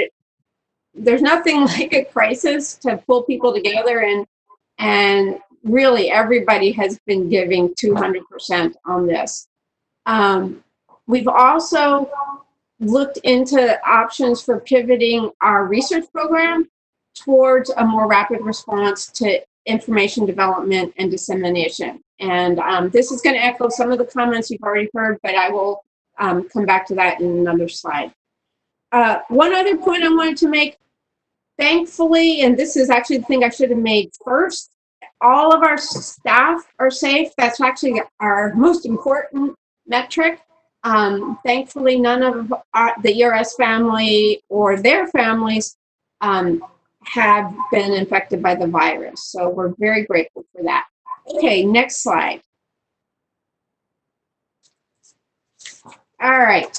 So in addition to what we've been doing internally, we've also been working with the department and the REE mission area, which is USDA's research area, to identify the key questions. And this is part of the pivoting discussion. So being in a mission area that is primarily, in terms of budget and staff, focused on natural sciences, I've learned a lot about the biology, including that the virus is actually SARS-CoV-2. But our sister agencies are working very hard at some of the understanding the impact on agriculture from a biological perspective. These are the two questions that we're involved in. The primary one, what are the economic impacts of the pandemic on the agricultural and food sectors, as well as on rural well-being writ large? And then we're also partnering with NIFA, the National Institutes of Food and Agriculture, to put out some RFAs on really, from our perspective, the part of this is, instead of reading the whole thing, I'm going to say cross-cutting issues for food supply chain resilience, because that's really the sweet spot that we're finding that we don't have enough resources for. So next slide. All right, this is our key question. And this is what most of our staff analyses have focused on. And we're also working on finding ways to get this information disseminated to the public. So the Economic Research Service is employing its economic expertise and data to produce both short-term analyses and longer-term research to inform public and private decision-making. That's really our mission statement. It's what we're all about. And I think it's part of why we've so successfully pivoted to this short turnaround set of questions. The questions that we are getting regularly and that we're providing input on a weekly basis now have to do with food security, or a less rigorous measure, which we're going to call food sufficiency, food spending, and food prices. That is something that the department is tracking extremely carefully. I already mentioned food supply chain resilience. You've seen the headlines. Most of you are already also addressing questions related to this. For example, when the meat packing plants had to close, we had a very rapid cadence of inquiries that we were able to respond to. The big issues here, and one of the things we've been really focused on, is the shift from consumption of food at home versus food away from home, as all the restaurants closed. That had a huge impact on the data sources and on not just where people were eating, but what they were eating. And then through some of our data linking efforts, we're also able to look at some of the health and nutrition impacts of that. The farm economy, a lot of questions, particularly now about debt. And then the commodity and livestock markets. That's a practically daily cadence on that. We've been partnering with NAS and with the Office of the Chief Economist to get our Outlook reports out. And they all have a section now on implications for COVID, or implications of COVID on the commodity markets. The international trade, not a big surprise. We're getting a lot of questions on that, particularly as it applies to China, both for imports and exports. And then on rural America, we're tracking economic vulnerability by county type. The manufacturing counties, obviously, particularly hard hit, both employment and also health infrastructure. So next slide. The one additional point I wanted to make about this was the data sources that we are using, because we're relying on the rest of the federal statistical system for most of our data. We have, whereas in the past we purchased the scanner data. In our case, we buy the IRI data. And in the past, we've gotten that on an annual time frame. We've upped our purchases so that we're now getting the data weekly, and that's allowing us to provide information to the department on food items purchased and costs on a weekly basis. We're also getting the on a biweekly basis the household sample that IRI produces on food spending at grocery stores and other retailers. I will say one thing we don't have just yet that we're getting a lot of questions on, and we're working hard to try to get more information on, is the not food stamps, the SNAP benefits and food banks. How much are people providing, getting their food from those sources? Data sufficiency and food sufficiency and food security. You've already heard about the census's household pulse survey. We were very grateful to have the opportunity to participate in that and add a few questions. So we have the data now, and we're working on being able to do a deeper dive in the food sufficiency information that was collected as part of that household pulse survey. And Ron, if you're on, I know I need to get back to you about the next round of that. Okay, next slide. The other thing we did was we put together a what we called our CURT team, our COVID Rapid Response Team. And really that had two purposes. One was to ensure cross-division coordination, also with our communication staff. I imagine that everybody else is also dealing with the fact that all of the messaging around COVID-19 has to go through departmental clearance and sensitivities there. So we're doing that in simultaneously to try to be able to get the information out more quickly. The other thing is, because as I mentioned, we're short-staffed, so we've also had to prioritize. We aren't able to address all the questions that we're getting, let alone all the great questions we're thinking of ourselves. But so that team's been very successful in helping us get the internal data requests, our staff analyses. We've also, some of those are, a data pool. Others are full white papers. And we've also been partnering with, at the department level, on producing dashboards that are used both internally and externally, department-wide. In terms of making information available to the public, hopefully you've all subscribed to our charts of note and are familiar with those from past presentations, probably by Mary when she was one of us. But one of the things we had to do as our staff numbers declined was we moved from daily chart to 3 days a week. We've upped the cadence on those now, and we have a series that we're calling trending charts of note.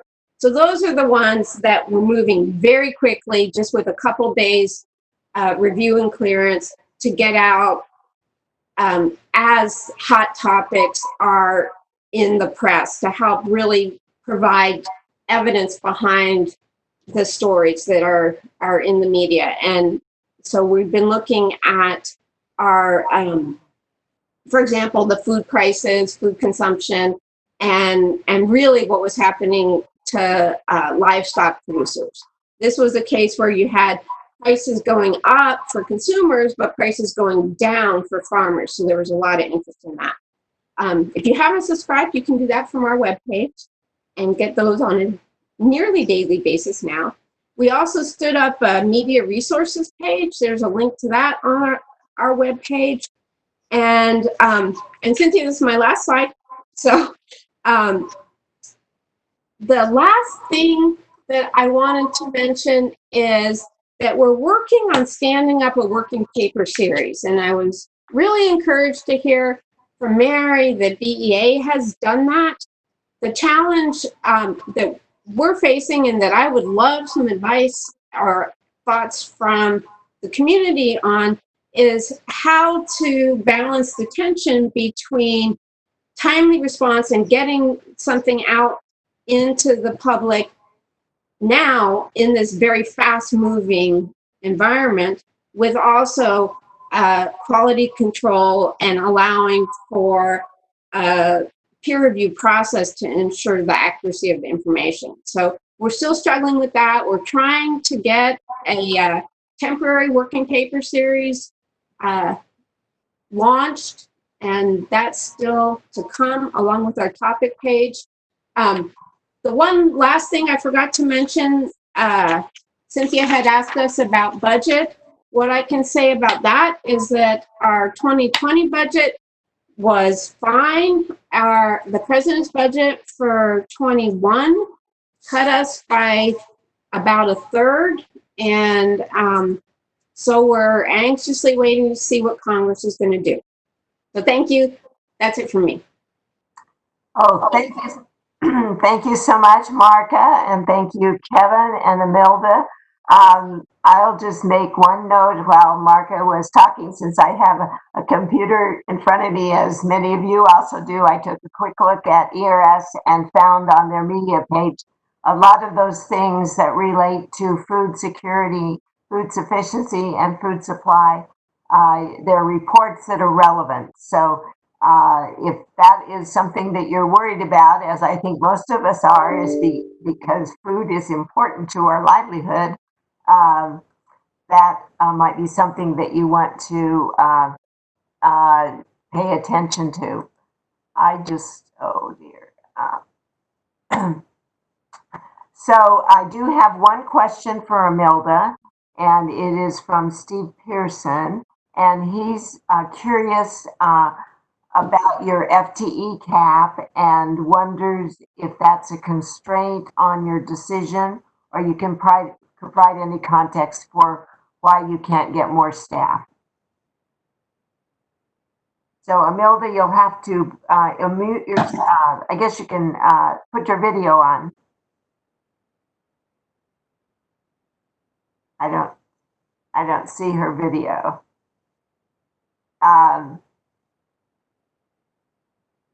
Justin, can you get Imelda's video up?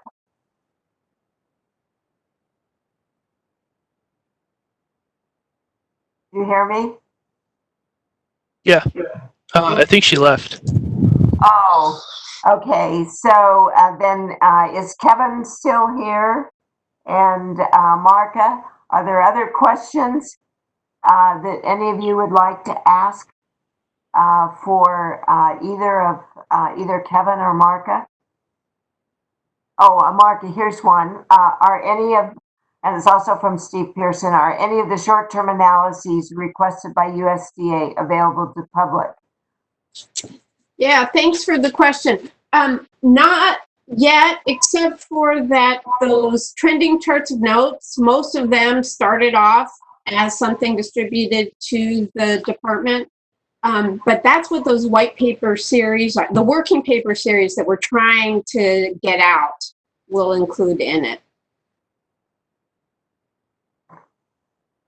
And we're also actually, once we can get the newsroom page that's already up and the topic page that we're working on putting up, we'll also have a lot of that information in. So, any other comments? I haven't, let's see. Oh, okay. I don't have any more comments.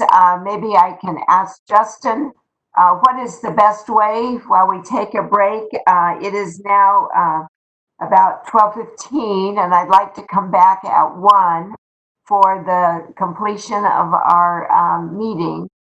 Should people stay signed on, Justin? If you haven't presented yet, it'd be nice for you to stay on, but I think everyone else should be able to head out. Okay. But if you stay on, there will be a screen that Yeah, you can going to just put mute up. your microphone and video. Yeah. I think it's better to stay on if you want to be on. That's my experience with these platforms. Yeah. Okay, so thank you so much for Amilda, Kevin, and Marka for their presentations. And we will take a 45-minute break and come back, and we will have for our first session in the afternoon, Barry Johnson from IRS, Kate Bent from Social Security, and Pat Hugh from Bureau of Transportation Statistics. And we'll handle it the same way with 3 presenters and then the Q&A at the end. So thank you all for being with us, and we'll look forward to coming back at 1 o'clock. So we're ready to start our third panel, who are 3 of our federal agency representatives. Barry Johnson, who's the acting chief research and analytics officer at IRS. Kate Bent, who's Associate Commissioner at the Social Security Administration in the Office of Research, Evaluation, and Statistics, and Pat Hugh, who's the Director of the Bureau of Transportation Statistics. As with the previous ones, we'll give them each about 15 minutes, and then we'll have a Q&A. Let me remind you, for the Q&A, please send your questions through chat to me, Cynthia Clark, and I will note who has stated the question and repeat them when we get to the Q&A. So thank you very much. And Barry, I see you down here. I don't know if Barry has slides, so we'll both I and Felice will get off the screen so you don't have to see us, and we'll just get Barry there. Hi, good afternoon, Cynthia. And I do have slides, so hopefully they can get them up. There they are. So first, I wanted to join with everybody else and thank you for all of your service to the federal statistical system. It's been a real joy for me to work with you and get to know you a little bit in your current role and in your previous roles. And so thank you for all that you've done. I'd also like to welcome Paul to his new job. We look forward to working with you. The partnership between SOI and COPAFS is an important one. I think you bring a lot to the federal statistical system. And so thank you for all that you're doing to support us. Let's go to slide 2. I appreciate the opportunity to talk a little bit about the Statistics of Income's budget and operations today. For those of you who don't know, Statistics of Income, or SOI as we're known mostly, produces the official statistics on the federal tax system and on the operations of the Internal Revenue Service. We trace our origin back to the Revenue Act of 1916 and published our first report in 1918, so we're well on our way into our second century as a statistical agency. SOI is part of a larger organization within the IRS, Research, Applied Analytics, and Statistics, or RAS, as we're known at home. As the name implies, it directs the majority of the analytical and research activities within the Internal Revenue Service. I'm currently serving both as the SOI director and as the acting RAS director, or Chief Research and Analytics Officer. It's important, I think, to know that while SOI is mentioned by name in the IRS's operational support appropriation, it does not receive a separate congressional allocation from that of the IRS, so that our actual funding for SOI is allocated by the IRS Chief Financial Officer. Working as part of a larger research function has had several benefits to SOI, especially in this era of tight budgets. We have been able to draw on the expertise of data scientists and other parts of RAS to help us explore new ways of collecting and perfecting data. For example, we've successfully reduced some manual transcription of data through the introduction of optical character recognition, which is used to capture data from digital images of tax forms and information documents. We're also exploring the use of AI to automate some of our data cleaning processes. One important project is using SOI data as a training data set to improve the quality of NAICS codes in the IRS administrative data files. This work is particularly important to the whole statistical system, because if we're successful, it could improve the quality and accuracy of these codes, which are used both by the Census Bureau and BEA in their programs. This work would not be possible within the limited funding and skill sets available in SOI, but it fits nicely with the larger research agenda within the IRS that's seeking to use structured and unstructured modeling for anomaly detection. Next slide, please. To understand our budget, I think it's important to know that all SOI data series are rooted in administrative data, that is data from tax returns, schedules, and associated information documents.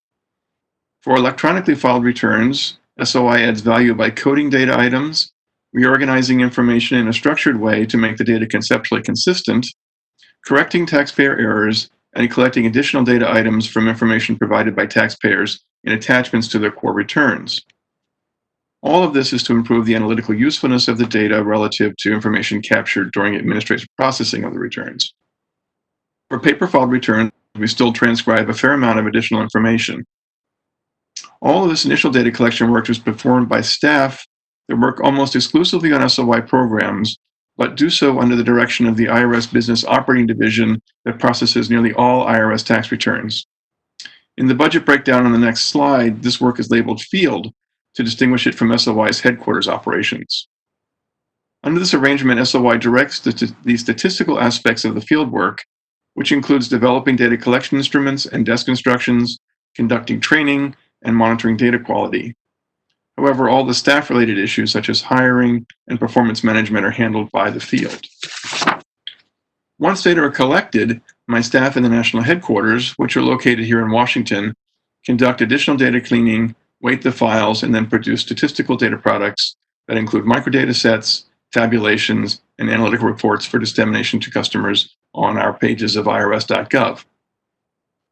Next slide, please. As you can see from this slide, the way we collect data is reflected in SOI's budget. Our top-line budget has hovered between $3.5 and $3.6 million over the past 6 years.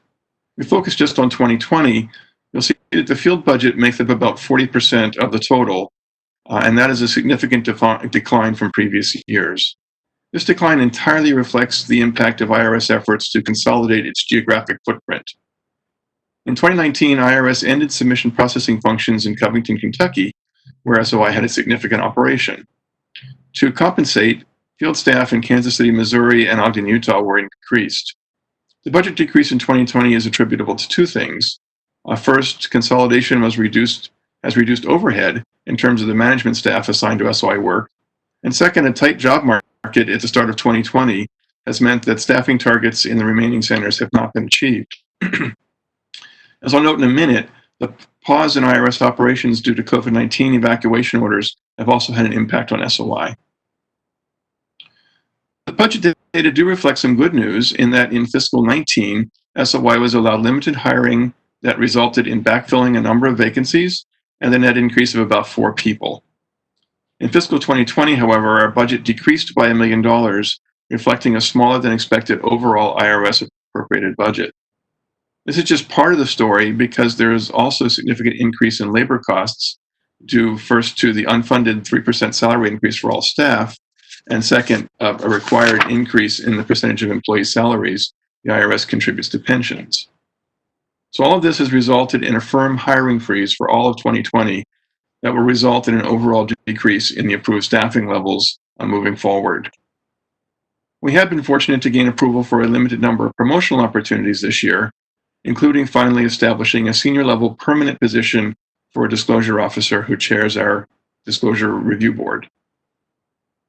So we're hopeful that by allowing promotional opportunities, we can at least retain our existing staff.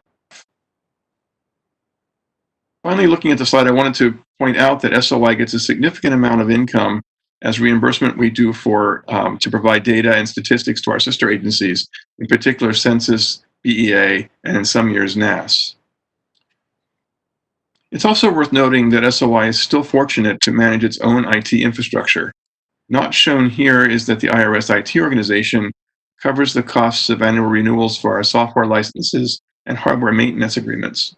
In 2020, that support was cut by about 15%, a reflection of the overall IRS budget situation.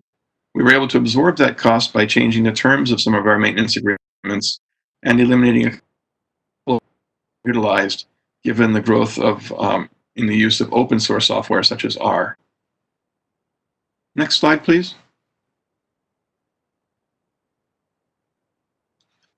This slide reflects the IRS requested 2021 budget, which represents a best case scenario at this point. It shows flat labor dollars in our headquarters budget, which represents a real budget cut as a cost to the agency for health benefits are almost certainly to rise, and costs will rise even more if there's another unfunded salary increase going into 21. So therefore, we anticipate a continuing hiring freeze. This is a major concern because SOI's workforce is disproportionately skewed toward retirement eligible staff, with several of our managers having more than 40 years of service. This trend is consistent across the IRS and reflects an almost decade-long downward trend in the IRS budget and staffing. The potential loss of experience and skills to retirement is a major concern for us. We have focused on knowledge management activities to document processes, consolidate program materials in centralized repositories, and capture specialized project knowledge through structured interviews and templates. Still, these are imperfect substitutes for the mentoring and knowledge transfer that occurs when new employees have the chance to learn by working alongside of experienced staff. Slide 6, please.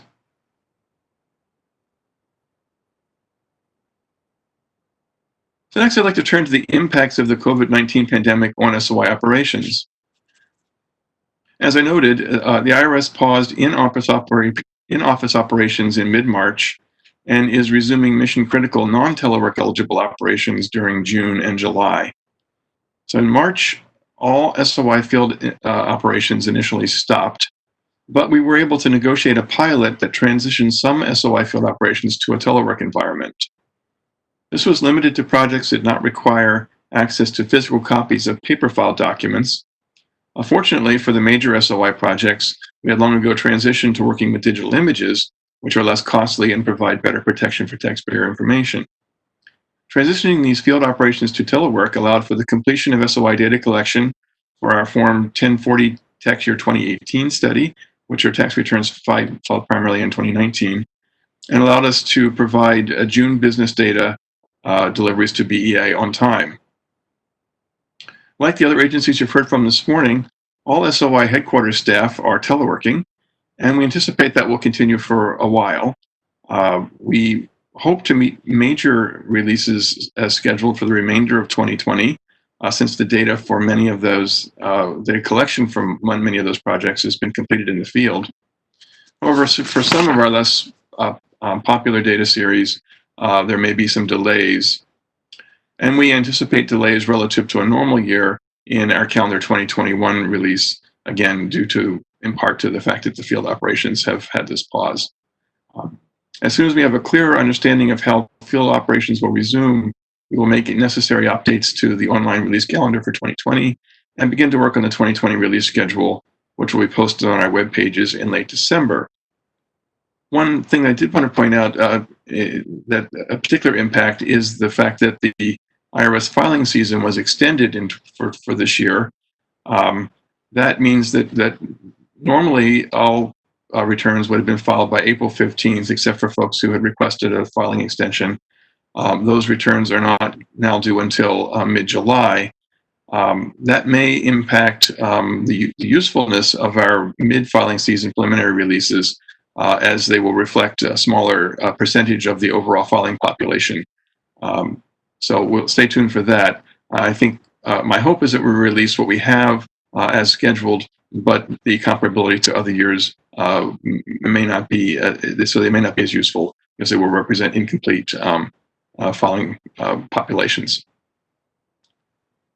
With regard to reporting on the federal response to COVID-19, we're working jointly with other divisions in the IRS to build a data set to report on the economic impact payments that were administered through the tax system.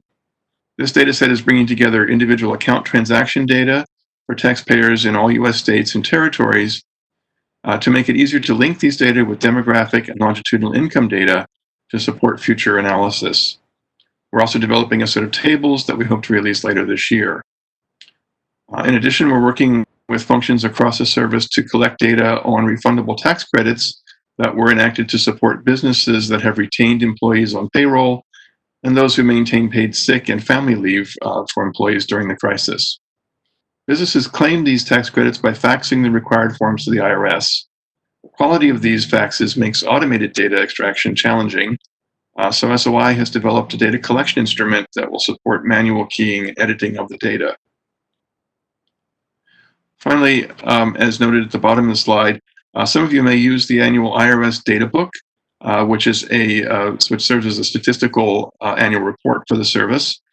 It's scheduled for release now in early July, which is a delay over our usual releases, and it's due in part to the pandemic response, but also because this year we are reworking the document to add new tables and graphics that present more detailed and more accurate information for IRS audit processes than has been available in the past. So we're hoping that when it's released, the public will see that as a big step forward.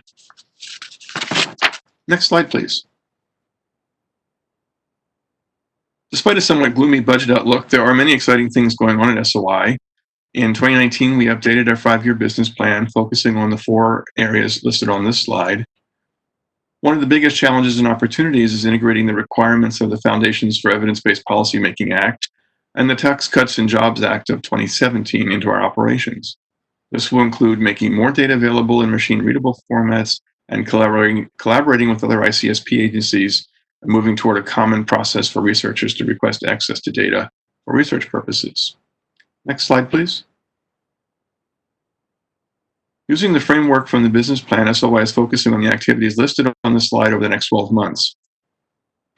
A central focus has been developing or expanding data collection and products to reflect the recent tax law changes, as I mentioned in the Tax Act. Some of you may have seen our February release of preliminary 1040 statistics, which included a first look at CCJA provisions that went into effect for tax year 2018 and were first reported on returns filed during 2019. The upcoming release of full tax year 2018 estimates will include more detailed information. This spring, we also released preliminary data on the transition tax on unrepatriated business income that was included in the Act. Another exciting project has been going on for a while is our partnership with the Urban Institute's Tax Policy Center to develop a synthetic public use file for low-income non-filers. These data will represent individuals whose income is below the income tax filing threshold so that the information is based on third-party reporting documents such as Forms 1040 and, Forms W-2 and 1099. These data will partly address the truncation problem researchers face when studying income using tax data and will be a supplement to SOI's existing public use file. Urban has been working with data scientists and privacy experts on this project for about 3 years, and we plan our first release later this fall. They will turn next to developing a synthetic version of our current public use file that can be used to represent all tax returns filed in a given year. The hope is to create a synthetic file that contains richer demographic data, such as geographic information, which is not included in our current public use file in order to protect the privacy of individual taxpayers. In recognition that all synthetic data sets are better suited for some purposes than others, Urban and SOI are currently scoping a project to develop a validation server approach that would allow users of synthetic data set to access real data remotely in order to validate research findings. Urban is helping to develop a generic process that could be used for all sorts of data, not just tax data, and that could eventually become a pillar of a government-wide tiered data access model. Finally, we continue to support a robust research program and are currently partnering with approximately 40 different research teams on a wide range of projects. These are resulting in a number of working papers and journal articles that are helping policymakers and tax administrators worldwide. These researchers also serve as an important supplement to SOI staff, helping design and produce new tabulations, share new skills with our staff, and advance our modernization goals.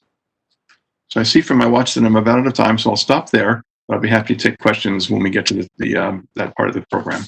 Thank you.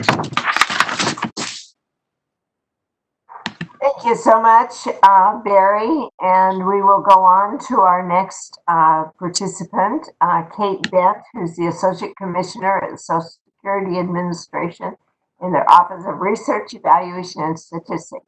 So thank you, Kate, for joining us. We welcome you to the Federal Statistics System.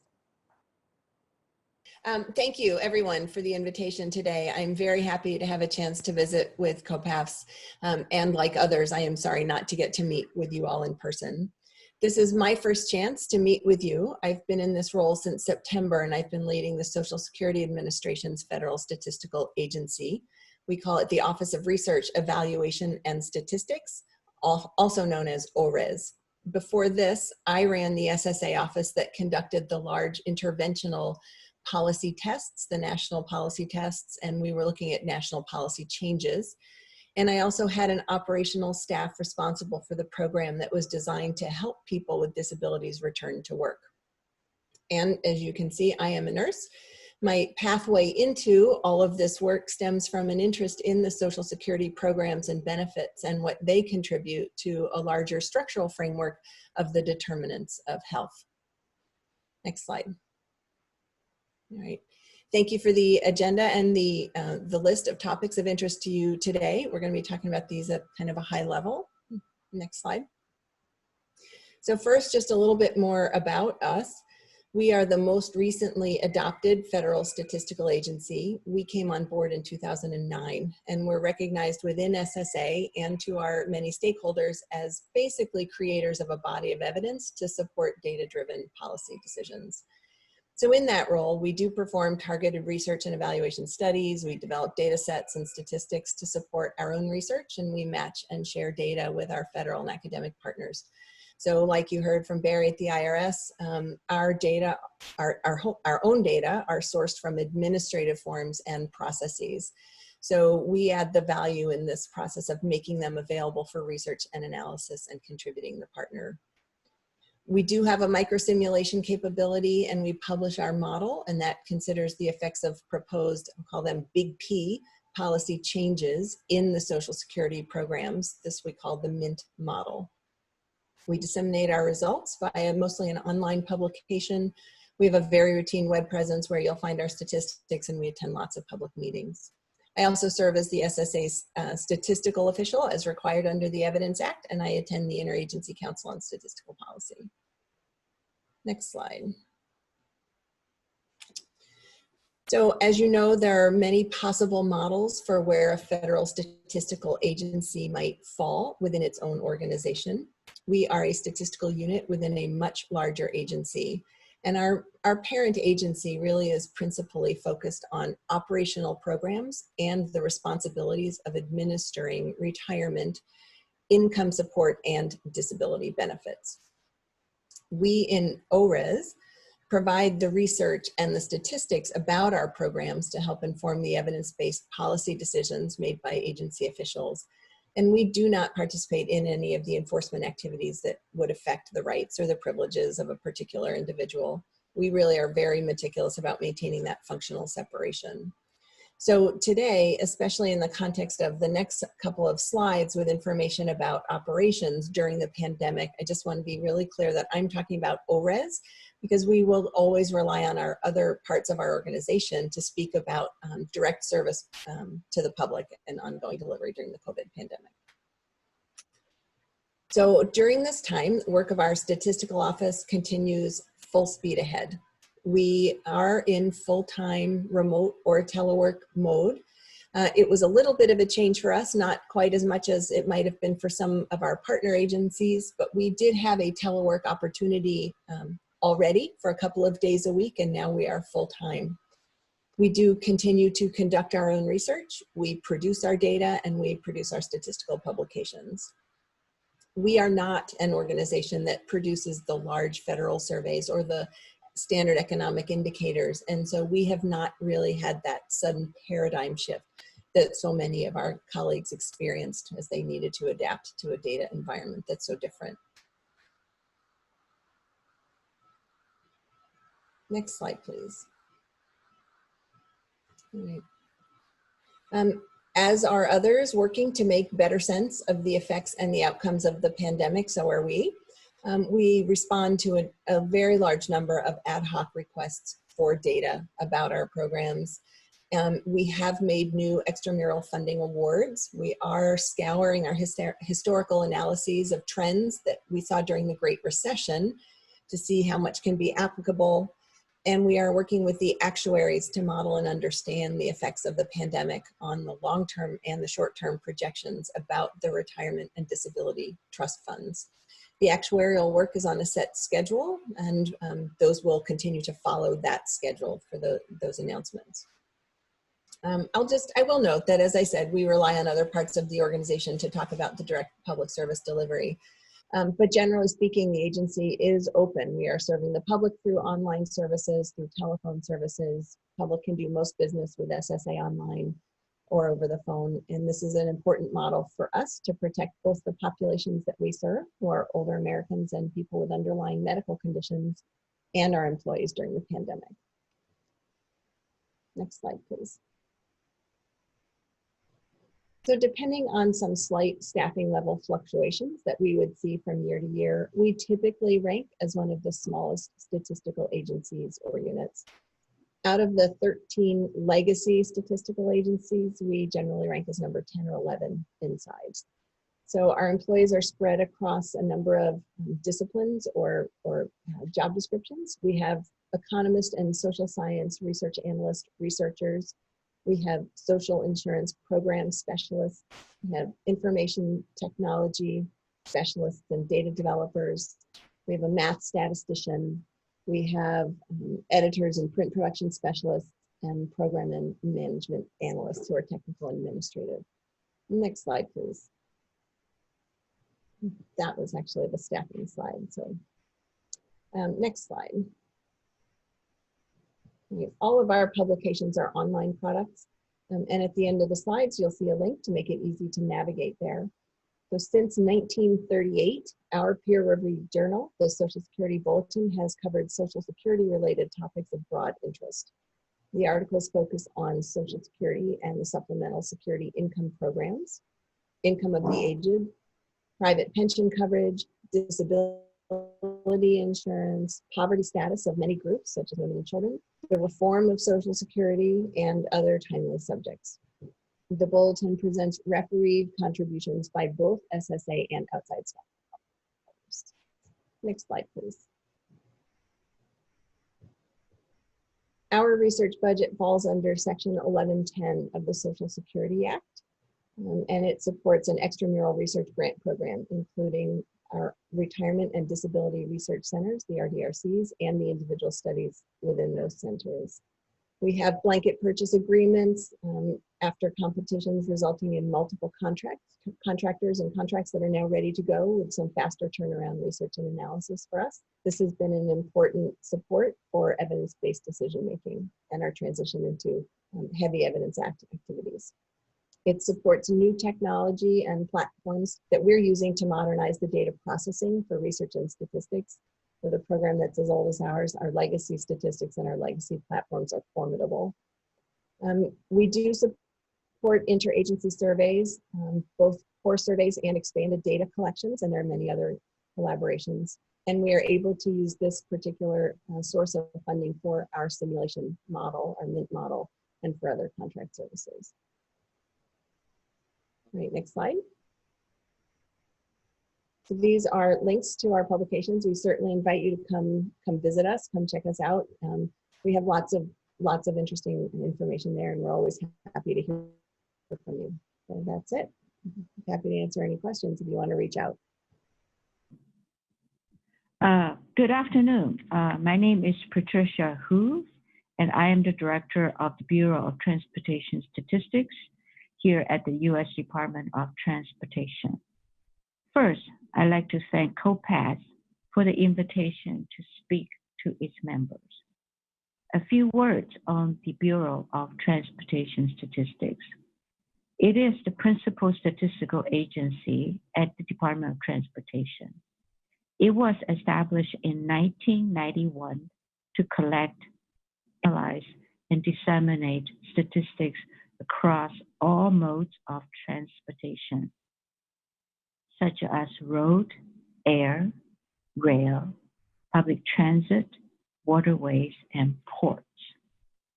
Since March, BTS has embarked on an effort to track how COVID-19 impacts transportation patterns and behavior. Today, I'd like to share with you the specifics of that effort. Next, please. So here is a outline of my presentation. First, I'd like to share with you what transportation impacts and what changes that we are tracking. For example, we will track the changes from the baseline that is pre-COVID-19. We also track the changes from the lowest point in 2020 as a result of COVID-19. We track the change from the most recent past, for example, the last 5 weeks, because we begin to see recovery of the transportation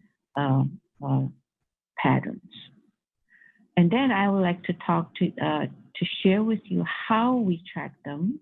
And finally, I will wrap up my presentation by going over a lessons learned and how we proceed post-COVID-19. Next, please. So here is a list of impacts that we track. We want to know how COVID changed our transportation patterns. We track them on a daily basis or weekly basis, depending on the data availability. We not only look at how COVID changed people travel behaviors, we also want to know how COVID changed how the freight are moved. We cover all modes of transportation. We'll look at how air travel has been impacted, how public transit has been impacted. As of the beginning of June, we tracked more than 40 impact indicators. Next, please. So here is a view of the impact indicator card that we put out or distributed on a daily basis. We distribute this, we submit this to our secretary and her leadership on a daily basis. They use this information to inform decisions on needed actions to support the transportation system. As you can see, the indicators are grouped into two categories: those related to passenger travel, how you and I travel, how you and I use transportation system, and they are highlighted in green if you look at the left-hand side of the indicator card. We also track how freight movements are being impacted. Those are highlighted in blue bar on the left-hand side of the card. Some data are proprietary and confidential. That's why you see a lot of empty space in this view, because we have to redact those data from this presentation. And I will share a most recent redacted version of this card with COPAFS, and COPAFS is welcome to share with its memberships. So next slide, please. So I'd like to spend the next couple minutes to talk to you about how we developed, or how we go about developing this impact indicators. We recognize the importance of near real-time data in this pandemic, and we can't wait to release this impact statistics on a monthly basis or on an annual basis. So we decided that this is a time that we need to issue daily statistics or weekly statistics. So our effort is rapid and is deliberate because the importance of the near real-time information. Rapid in the sense, like I said earlier, we publish and we disseminate daily and weekly impacts. And we convened a special team to tackle this special task. Each member of the team is assigned to champion a set of indicators. Deliberate in the sense that, and let me elaborate on that. In mid-March, we started to develop a set of impacts that COVID-19 might have on the nation's transportation system. Within 2 weeks of that time, we acquired all necessary data throughout all possible sources, and we produced the very first set of the daily impacts by the first week of April. So it's pretty deliberate in terms of what questions that we want to answer and what data we need to answer those questions.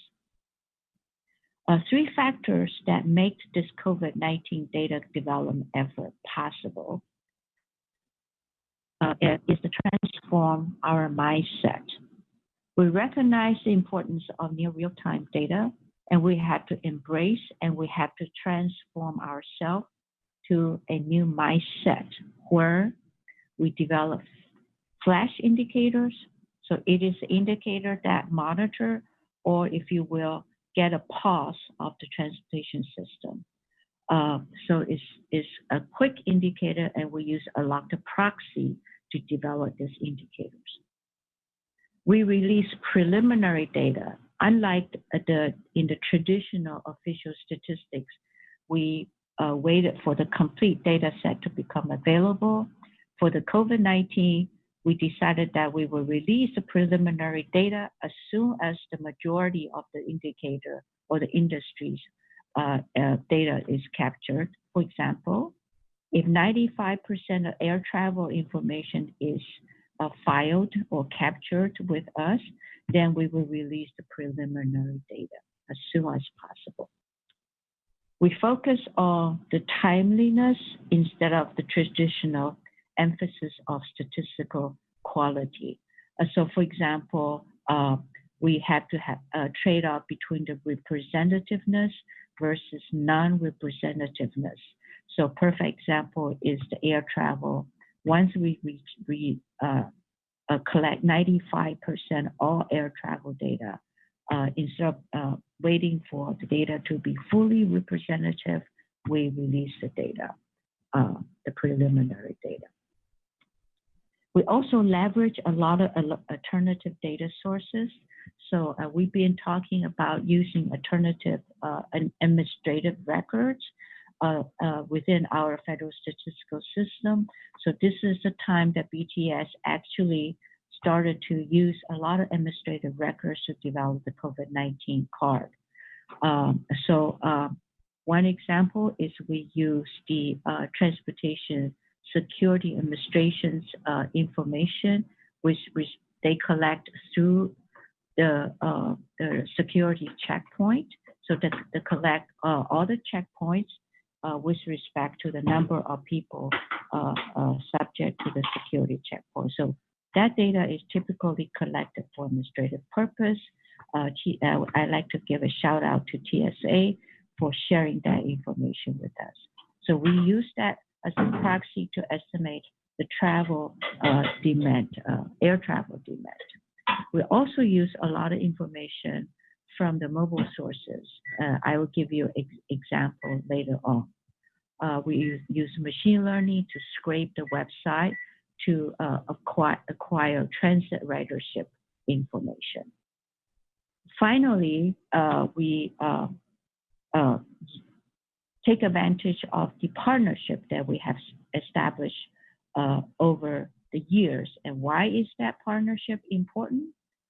It's because we are able to reach out to our stakeholders to acquire information that are typically not shared with the public.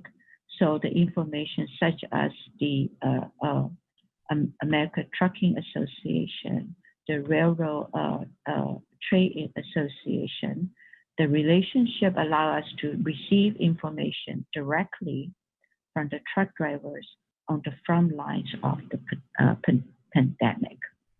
Next, please.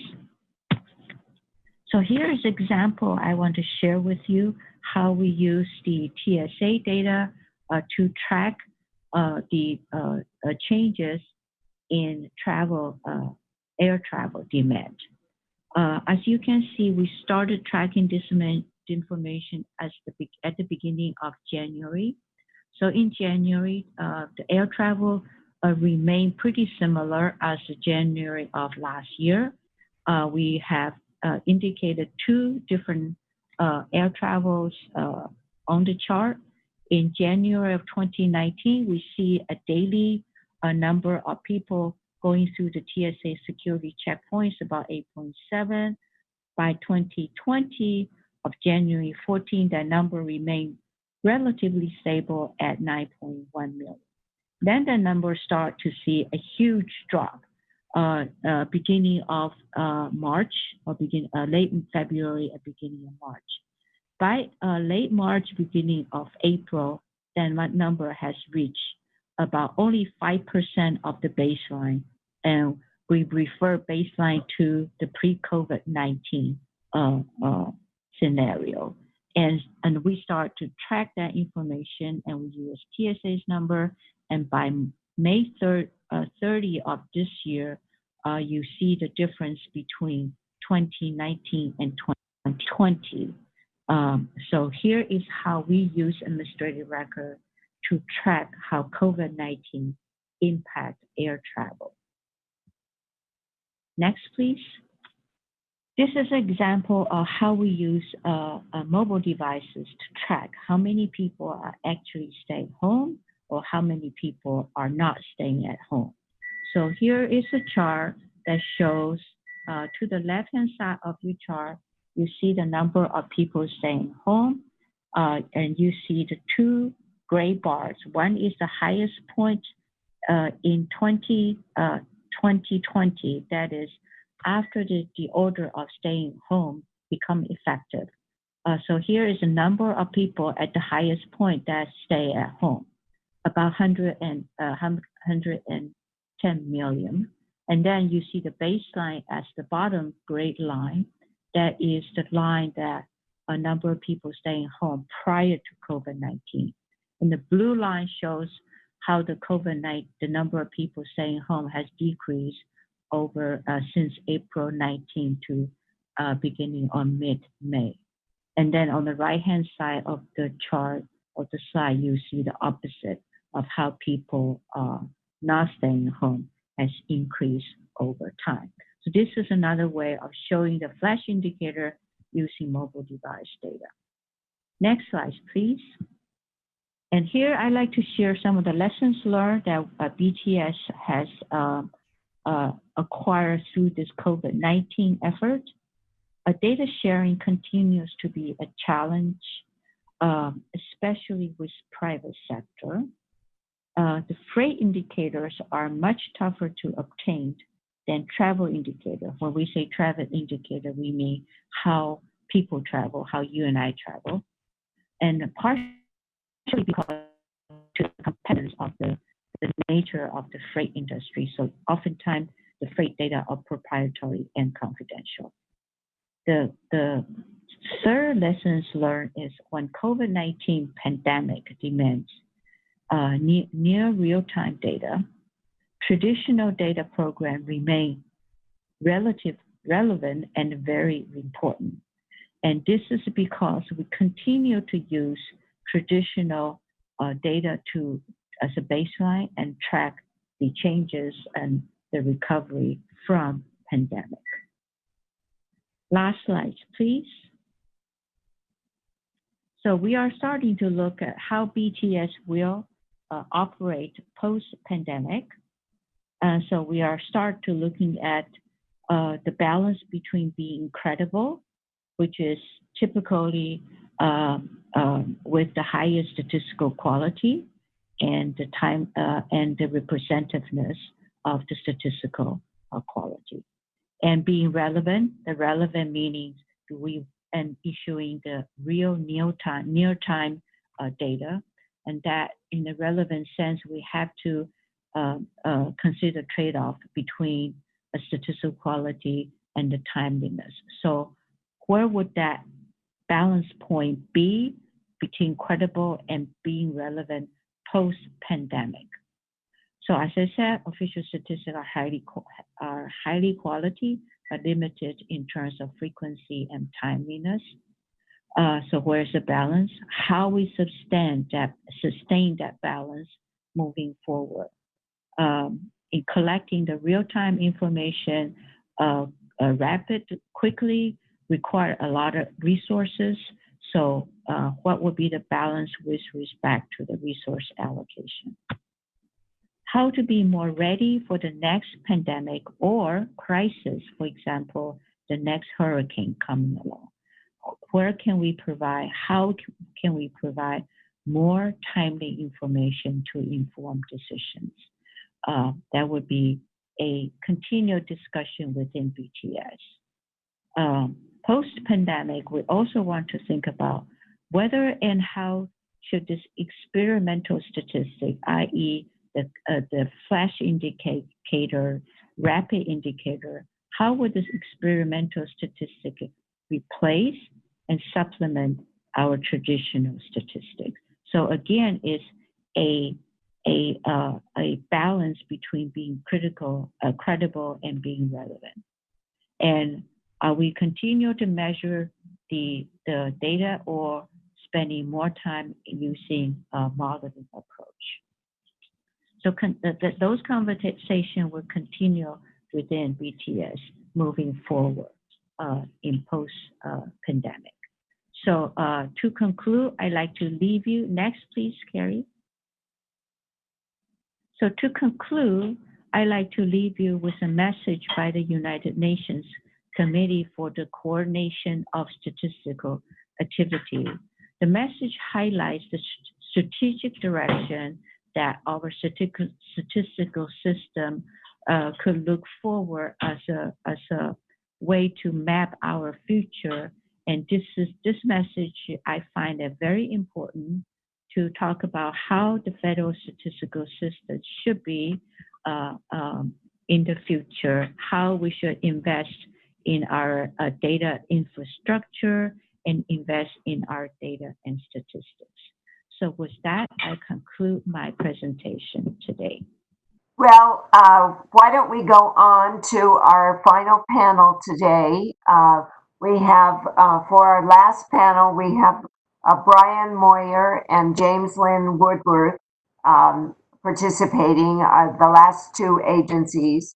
Brian just moved from being director of the Bureau of Economic Analysis to being director of the National Center for Health Statistics. So he's bringing cross agency views to the health portion of our statistics system, which I think will be an advantage for everyone. And James Lynn Woodworth, the commissioner of the National Center for Education Statistics, comes into the statistical system in the last couple of years. So we'll turn now to Brian, and I hope your video works, and we can both see you and see your slides. Well, I think you can see my slides, but I'm actually having to call in via the phone because the connection here is just not working. Okay. So we hope it's a little better than with Pat. So. Okay, so I can't see the screen, but I have my slides in front of me, so I'll just try to get through this, and we'll hopefully coordinate the discussion with the slides. So let me just check. Can everyone hear me? We can hear you quite well, Brian. Okay, good. So good afternoon, everyone. As Cynthia just said, I have moved from BEA to the National Center for Health Statistics, and I've been on the job now for all of 2 months. And let me just say from the outset, what a time to join the CDC. If we move to the next slide, I thought I would start by sharing with you all some of my initial observations, some of my initial thoughts about a vision for NCHS, just to give you a perspective of where I'm coming from in the new agency. So you can think of these as maybe my first take on areas of opportunity within NCHS. So let me just quickly run through these. Let me start with data modernization as a broad topic. So there are 3 areas within data modernization that I think that NCHS will be focusing more on in the coming years. And the first is harnessing new data sources and techniques. So this shouldn't be a surprise to anyone.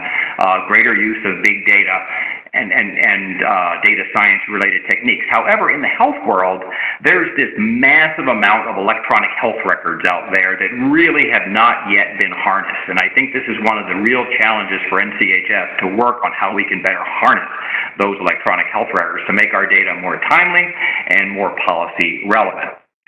The second area within data modernization is to expand the capacity and scope of statistical analysis. So what I'd really like to do is spend a little more time connecting the health data to other disciplines. So, personally, I'm a little bit biased toward the economics area, but health economics is a big area, and I think do a little more work there. I also think we can bring in things like sociology and maybe some health outcomes work. So a little bit better and a little bit broader scope. And then finally, I think that it's so imperative that we connect NCHS data across the statistical system. So better connect our data with CDC, with the overall statistical system in the spirit of the evidence-based policymaking work and the federal data strategy.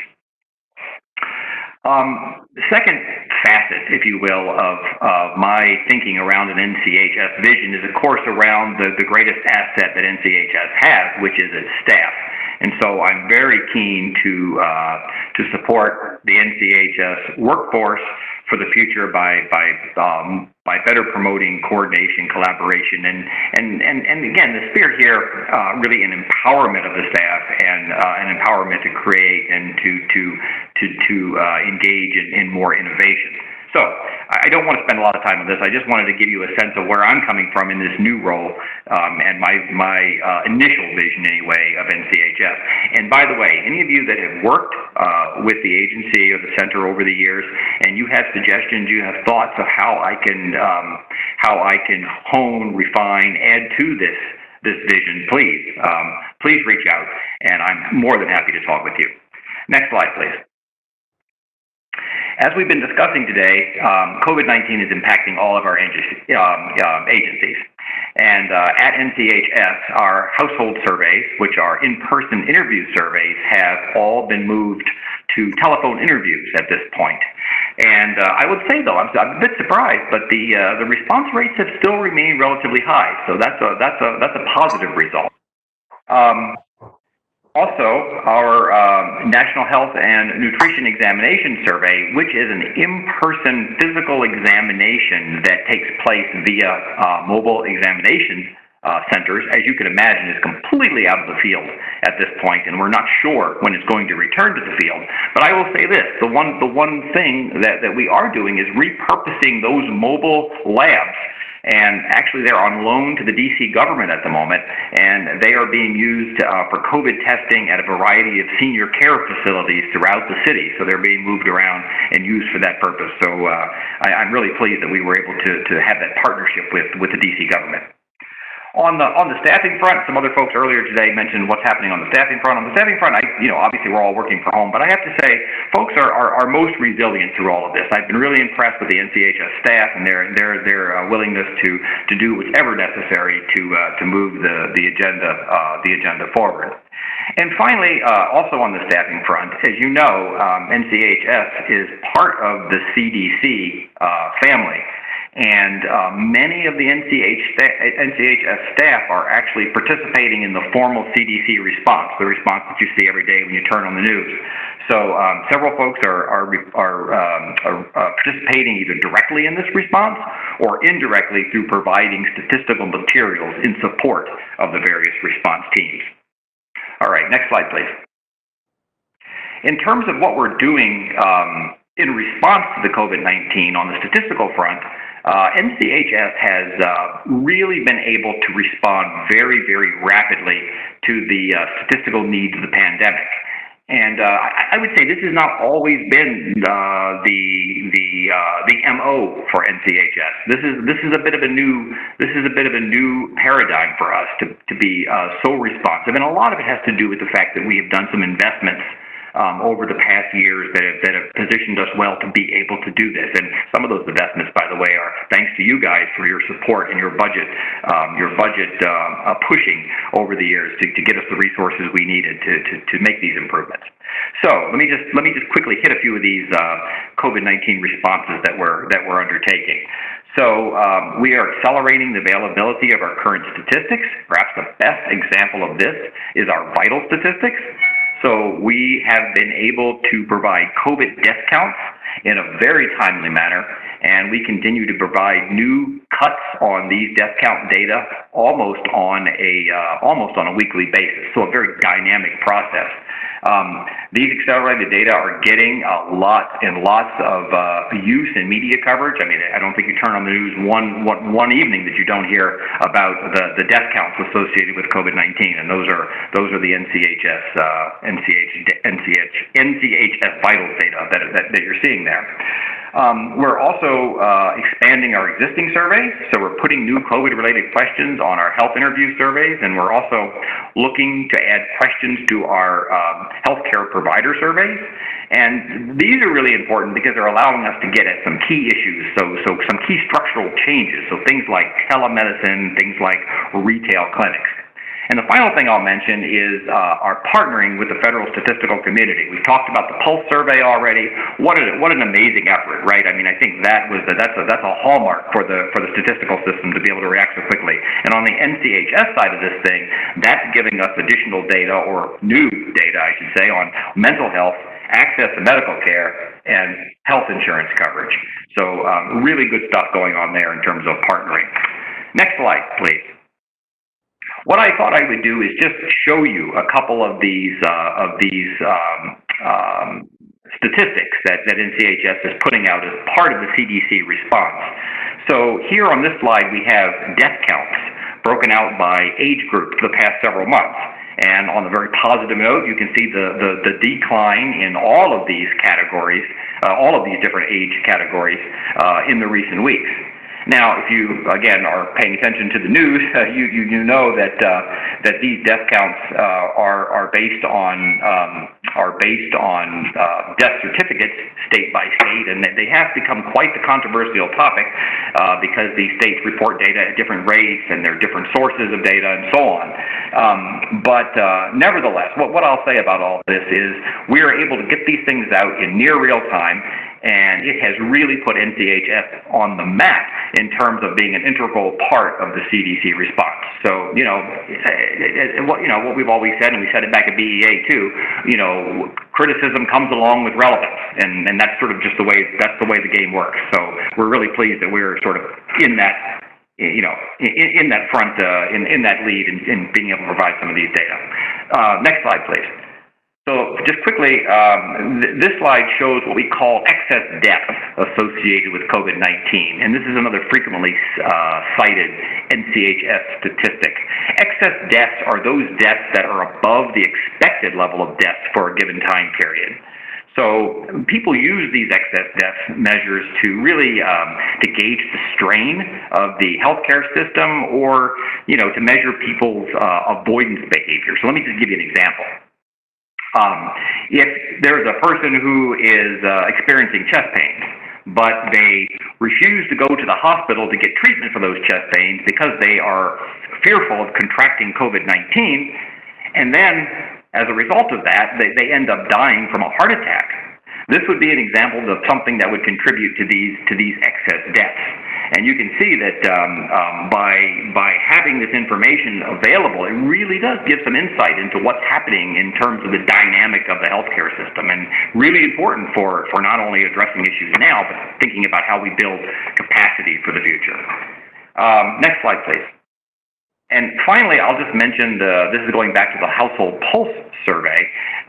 This map is basically a heat map that shows anxiety and depression disorders associated with COVID-19. Darker the color, the higher the anxiety or depression. And this is, of course, shown for the entire United States. And this is something that's gotten a lot of press lately. People have picked up on this, and again, it's a great example of how this pulse survey is giving us real-time data, actually data that are updated each week. Okay, so next slide, please. What I'd like to do now is spend a little bit of time, not too much time, but a little bit of time on the NCHS budget. I know this is something that you're very interested in, so let me just run down where we are quickly. In terms of total NCHS budget for 2020, we're at $228 million, which is up a few million from the FY19 level.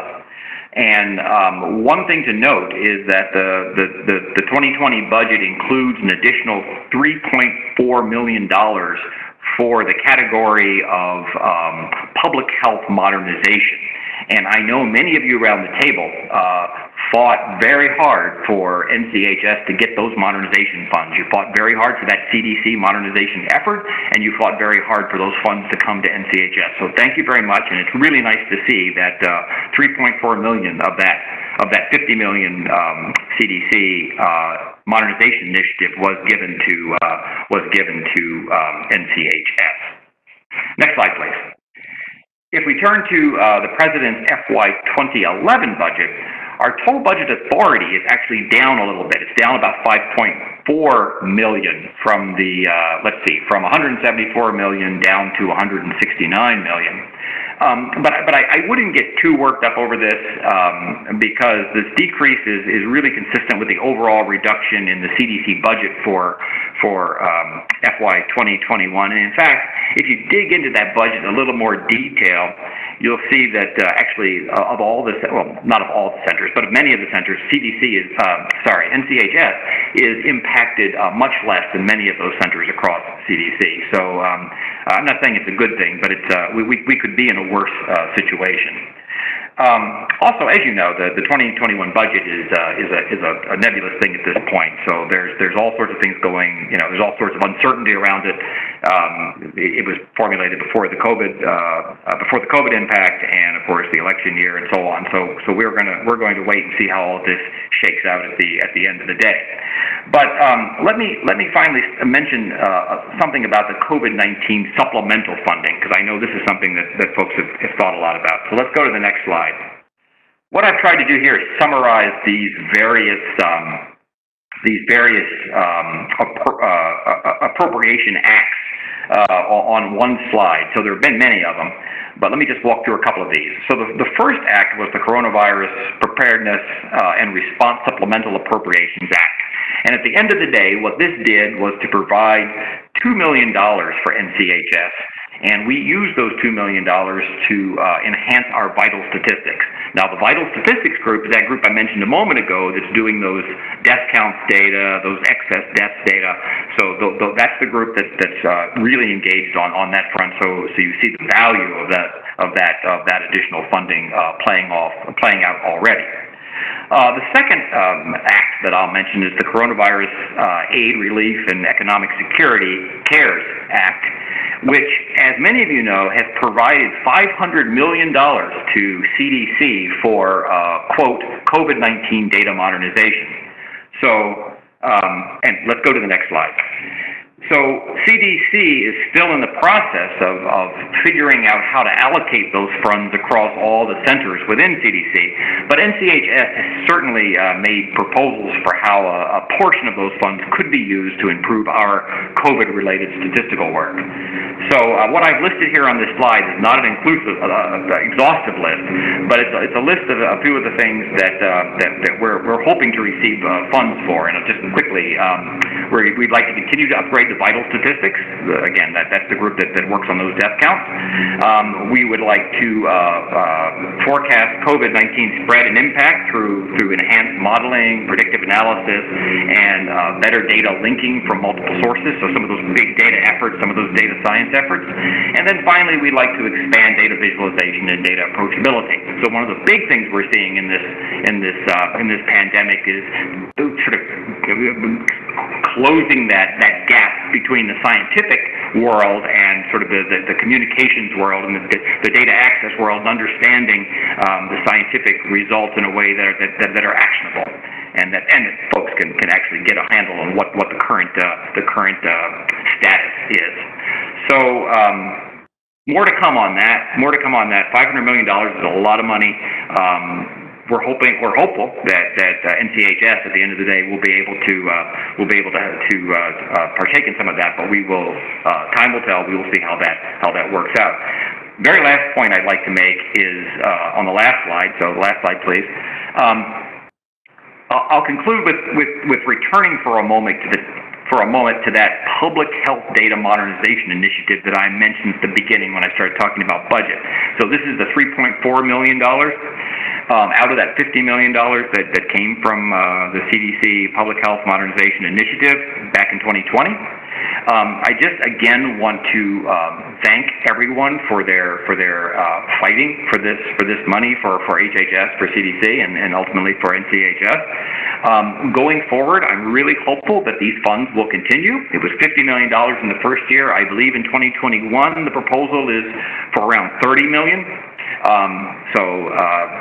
We'll see what happens. The plan is to have this go out for many more years to come. And again, I'm very hopeful that this will be something that will continue to be useful in modernizing NCHS's efforts.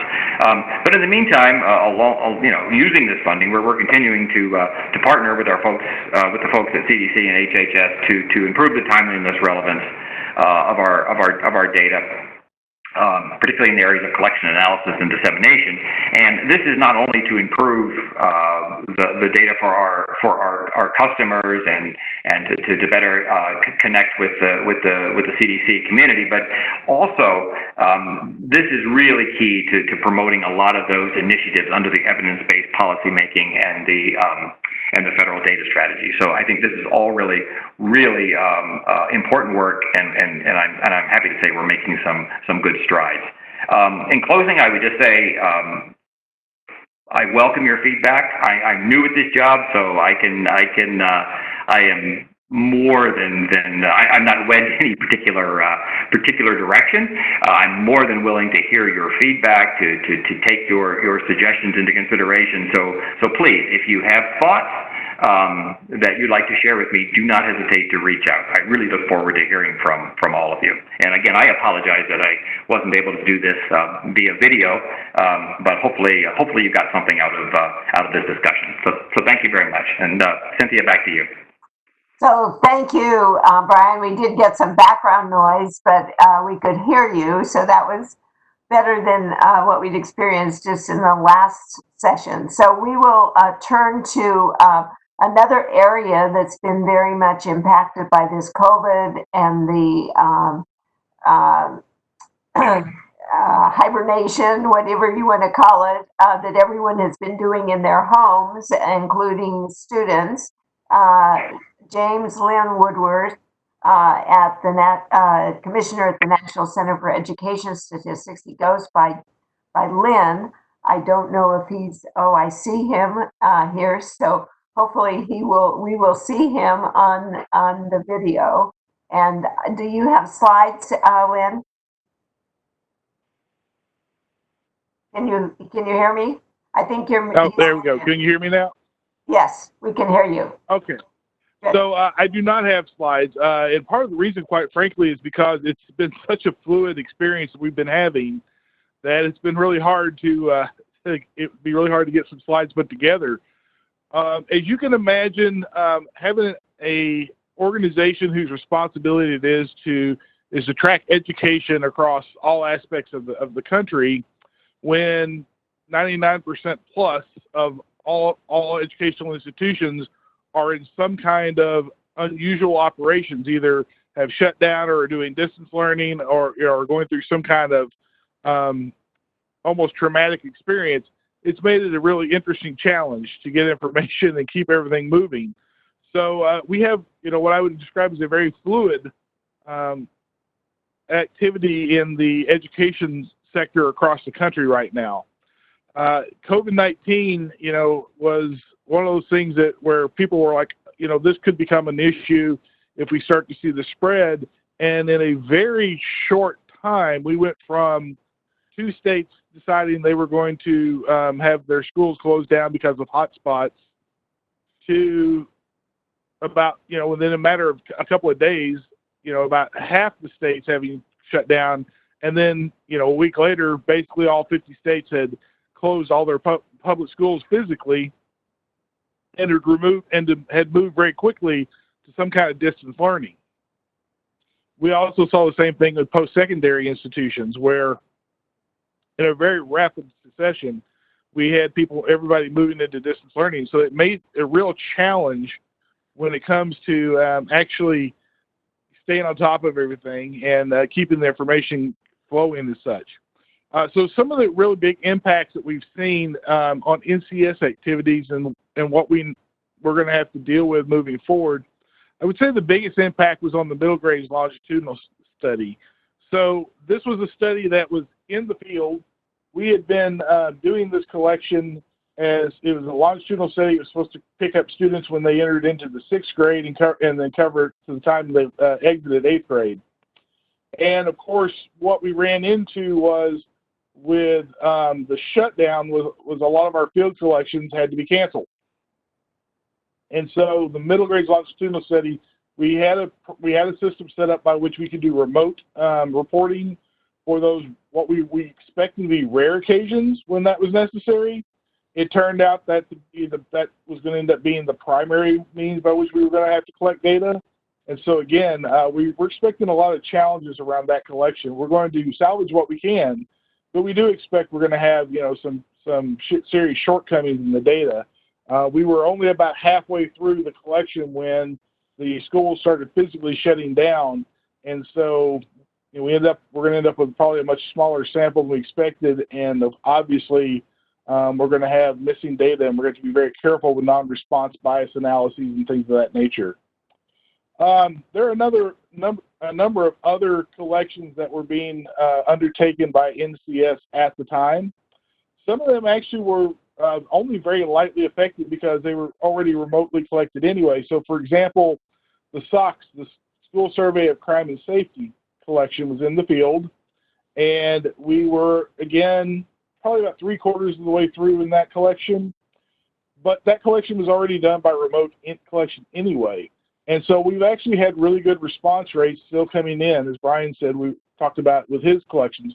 We were pleasantly surprised that the remote collections have actually remained pretty robust, and we're still getting information coming in at a pretty good pace, where we think we're going to be able to continue to produce some solid statistics and be able to produce good information from them. Another activity that was in the field was the NIPSAS, the National Post-Secondary AIDS Study.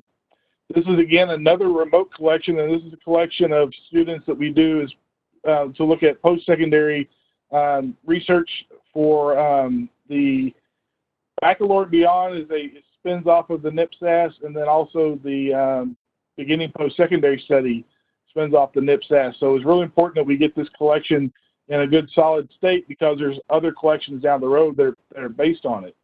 And again, we found there was a little impact as far as response rates. People have been giving us a lot of good information. And we also went into the NIPSAS. We were early enough into that collection.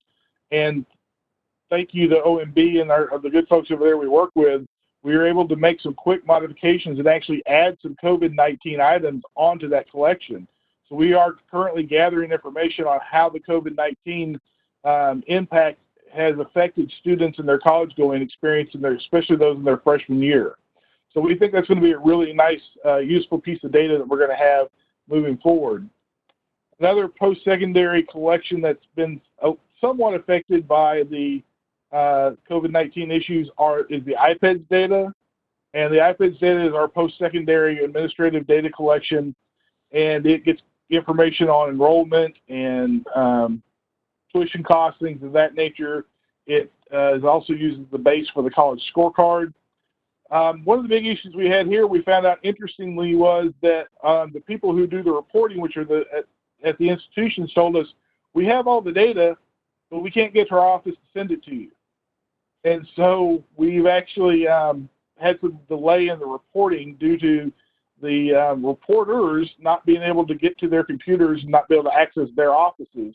It turned out apparently that some of the business offices in the post-secondary realm weren't set up for people to remotely access those systems that include the student level data, which again, you can somewhat understand it for security reasons, but that has caused a little bit of a hiccup there. So we will have a slight delay. What we're going to do is we will be putting out a preliminary file using the data that we've received based on the standard due dates, and then we will follow that up with a more extensive file when we get the follow-ups. Fortunately, as well, the department was willing to allow agencies to count as properly reporting to IPEDS, which is necessity for them to get their Title IV money. They allowed them to count that reporting as long as they make the late deadline. So that was really helpful too. Another administrative data collection that we have that covers the K-12 is the Common Core of data. We get most of the information here from the state education agencies, and so we actually haven't seen any real impact on the Common Core of data. So we expect that information to be coming out as it normally would. And we expect to have the preliminary file for 2019, which is the file that includes the list of schools, the contact information, latitude, longitude, that type of information. We expect that provisional file to be coming out actually very soon because we are just wrapping it up and getting it finished out, and we should have it out by midsummer. A couple of places where we saw surprising impacts, and we shouldn't have been surprised, but I think everyone was caught a little off guard, was the restricted use data access system that we use at NCS. I know that other agencies had similar problems because the RDCs had to shut down because of the COVID concerns, and we were hoping we would be in a little bit better situation because the way our licensing system works is we actually provide the data to the users and then they access it on a secure computer that's not connected to the internet in any way, form, or fashion within their secure data rooms in their institution. Unfortunately, what we've heard from a lot of our users is they're not being allowed to go into that secure data room in their institution, and so they have effectively lost access to the restricted use data as well, just as if they had been in if the data had been in the RDC or something of that nature. We have had a few groups who have told us that they've gotten special permission under the idea that this is work that can only be done by accessing the data and accessing the physical space, and therefore, as long as they limit the number of people entering the space, they could go ahead and go in. But most universities have actually had just a blanket ban on people returning to the campus, and so that was a bit of a surprising problem that we actually didn't think was going to be as big of an issue because we thought more people would be able to get waivers to go into those secure facilities because in theory they would be the only one in the room and they would be isolated. So this has really caused us to look toward the need to try to figure out a way to develop some type of remote enclave for access to restricted use data.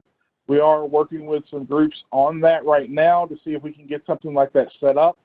We're actually working in conjunction with NSF on this to try to make it where people can remotely log into a system and still be able to access that restricted use data.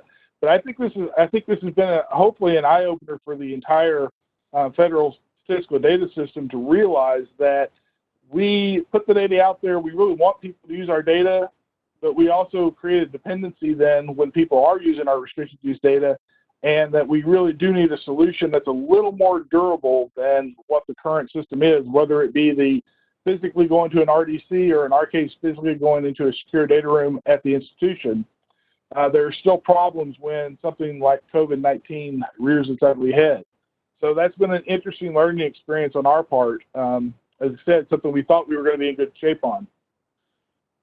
So I think probably one of the big questions, at least for us, and a number of the states we talked to, has been what's going to happen with the NAEP, the National Assessment of Education Progress. The NAEP, of course, is one of our biggest projects. It has current funding of $153 million a year. The latest budget had asked for an increase of $28 million a year to that in order for us to expand the schedule of subjects and the frequency of testing that we were doing with NAEP. The law mandates that we have to do the main NAEP, 4th grade and 8th grade reading and math every 2 years. And we also have to do what's called long-term trend, which we were in the middle of collecting. So long-term trend was also in the field when the COVID-19 crisis struck. We had literally just completed collecting the 9-year-old long-term trend data on Friday when schools started shutting down on like Wednesday. So we managed to squeeze that one in. But unfortunately, the next week we were supposed to start the 17-year-old collection, and by the end of that week, like as I said, over half the states had already declared their schools were going to physically shut down and shift to remote learning. So we had to delay the 17-year-old long-term trend. Our initial plan was that we were going to delay it by 1 year and do that collection in the spring of 2021. However, we are talking to states and we're talking to different groups, and we're finding that the next school year is going to be very interesting, to say the least. I've heard some people compare it to, it's going to be a little bit of the Wild Wild West. There are a lot of different options that are out there. There are a lot of different activities that seem to be going on. We're hearing from different states and the different chiefs, they're telling us that in their state, they are envisioning things such as, some states say, we're going to make this as normal as possible, and we expect to be pretty much back to regular operations. We want kids in school every day. We want kids in school all day long. We're going to figure out ways to spread them out to keep them safe, but we're going to get them back in school. To states that say we may still be on distance learning come fall. A number of states have said they expect that there will be another surge of COVID cases, and that there will be hotspots within their states, and that they will almost certainly have to shut down at least some portions of the school in their state.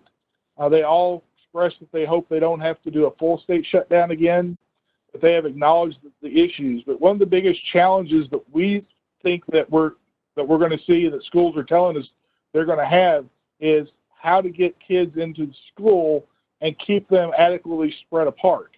The typical classroom size is set up to, handle 20 kids in the classroom. With the COVID restrictions, if you say, well, you can only have 10 people in a room, obviously then that's just double the number of classroom spaces you need. Even if you have a little bit looser standard where you say there has to be a minimum of X number of feet around for each student, that still leaves most classrooms smaller than they would need to be to handle the number of students that you would typically find in a classroom. So this is going to be a real challenge for states and moving forward.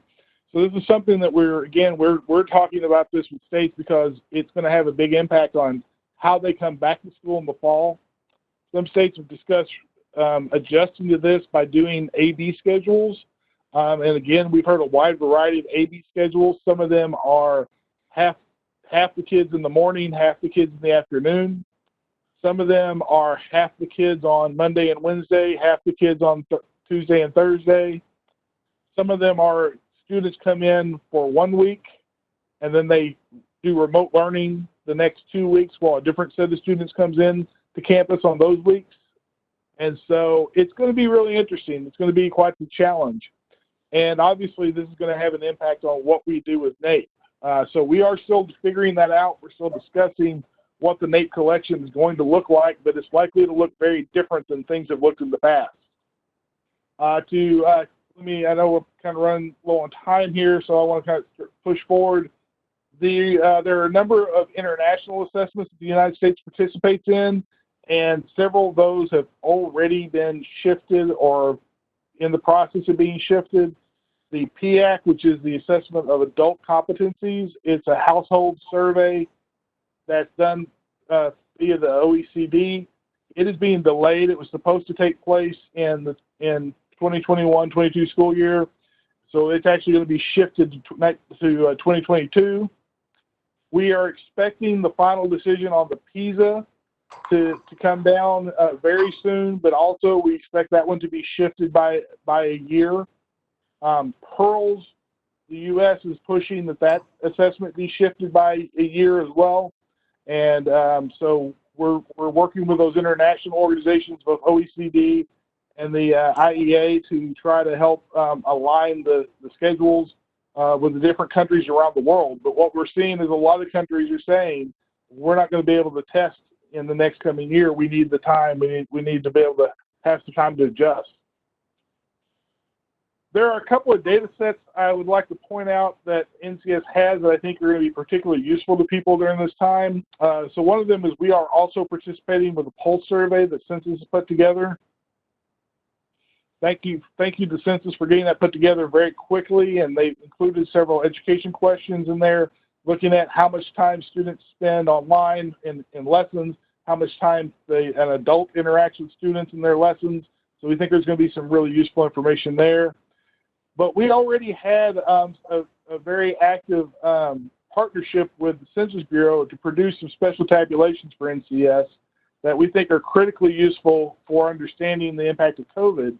And that was our district level ACS data. So we have, for every school district in the country, we have estimates based on the ACS 5-year data sets that give the information from the ACS at the school district level. And that's got some really key information in there, like the percentage of students or percentage of households and students that have broadband internet, for example, or the percentage of homes where both parents were previously working, and the percentage of homes that have a computer in the home.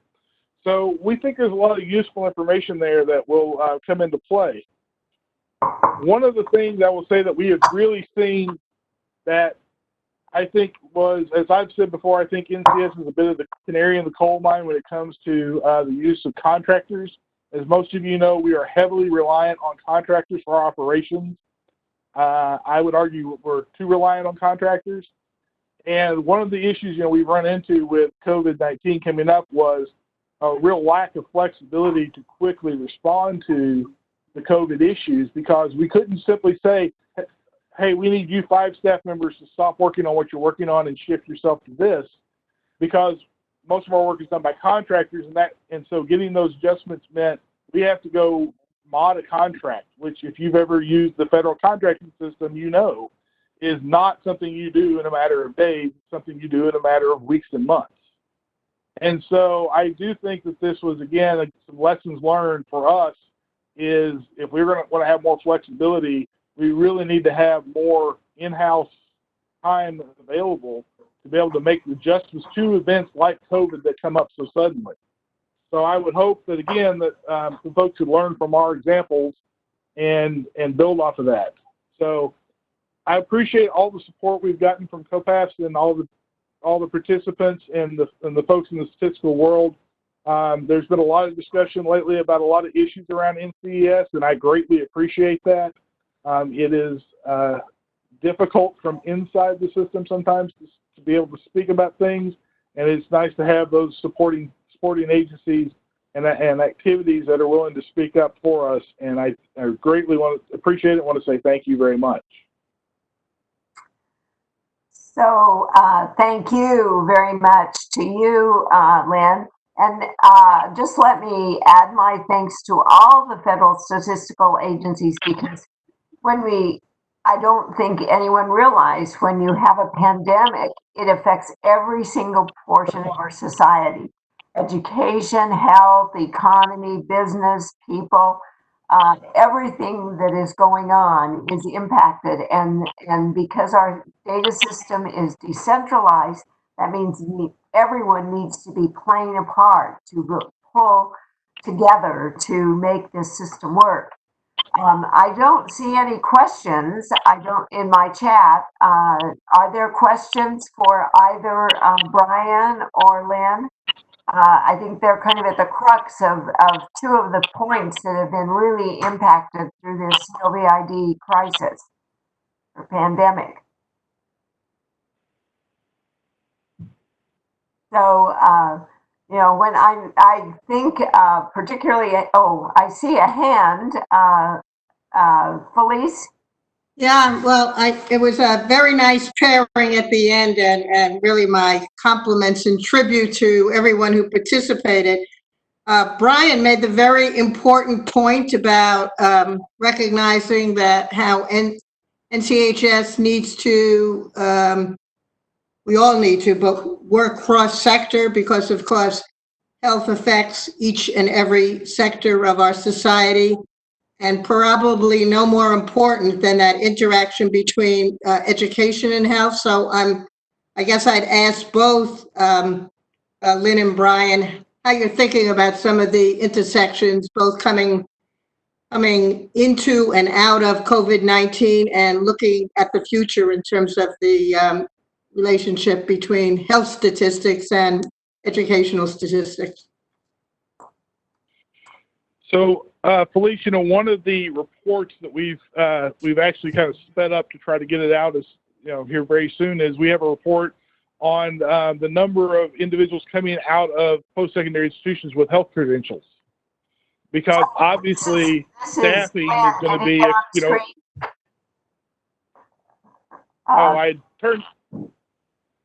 I turned my camera. You need to turn your camera on. Okay. I turned my camera off to save bandwidth. Sorry.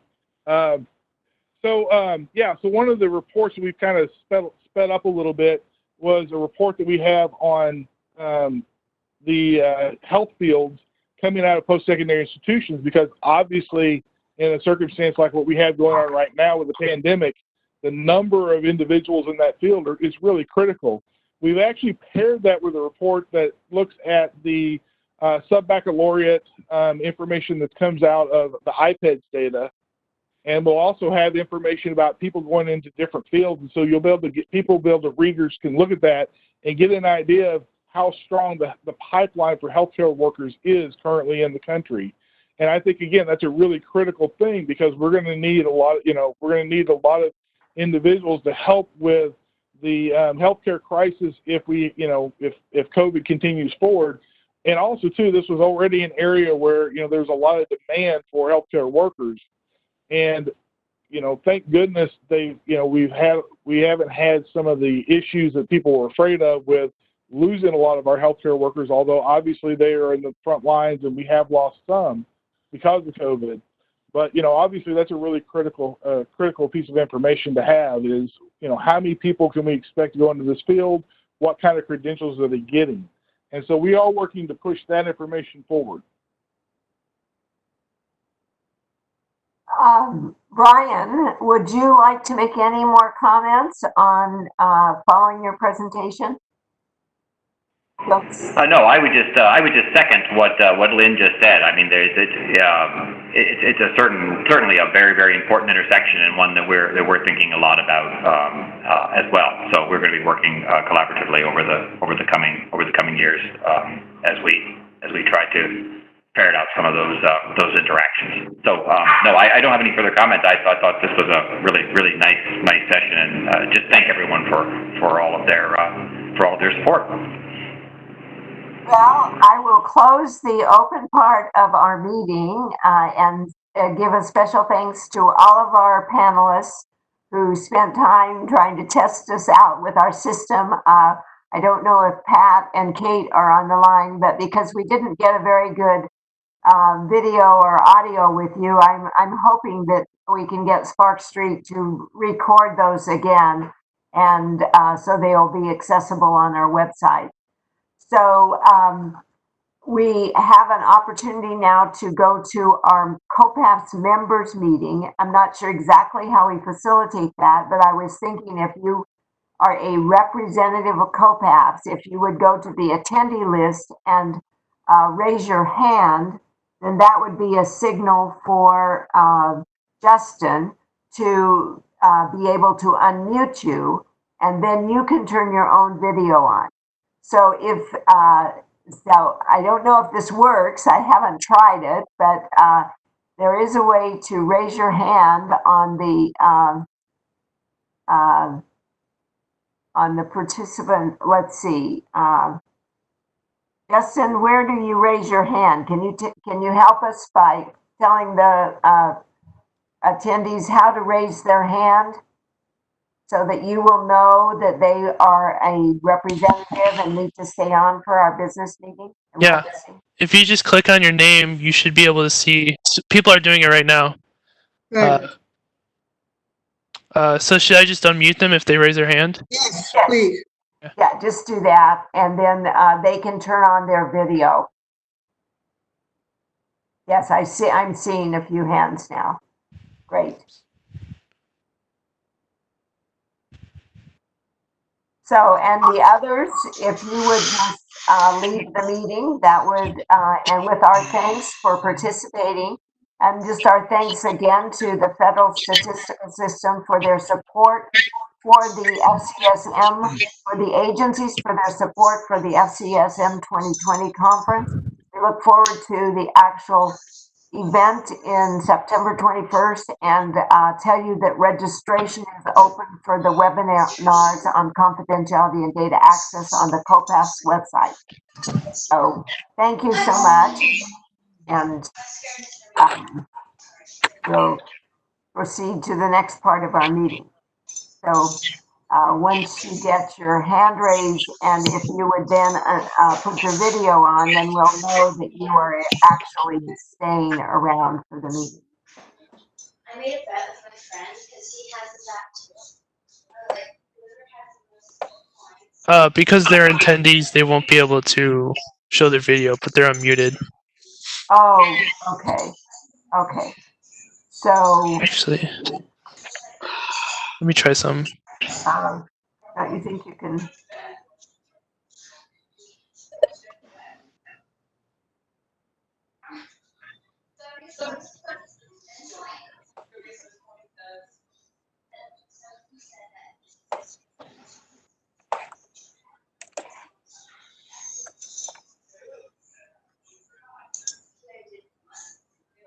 Are you trying to speak?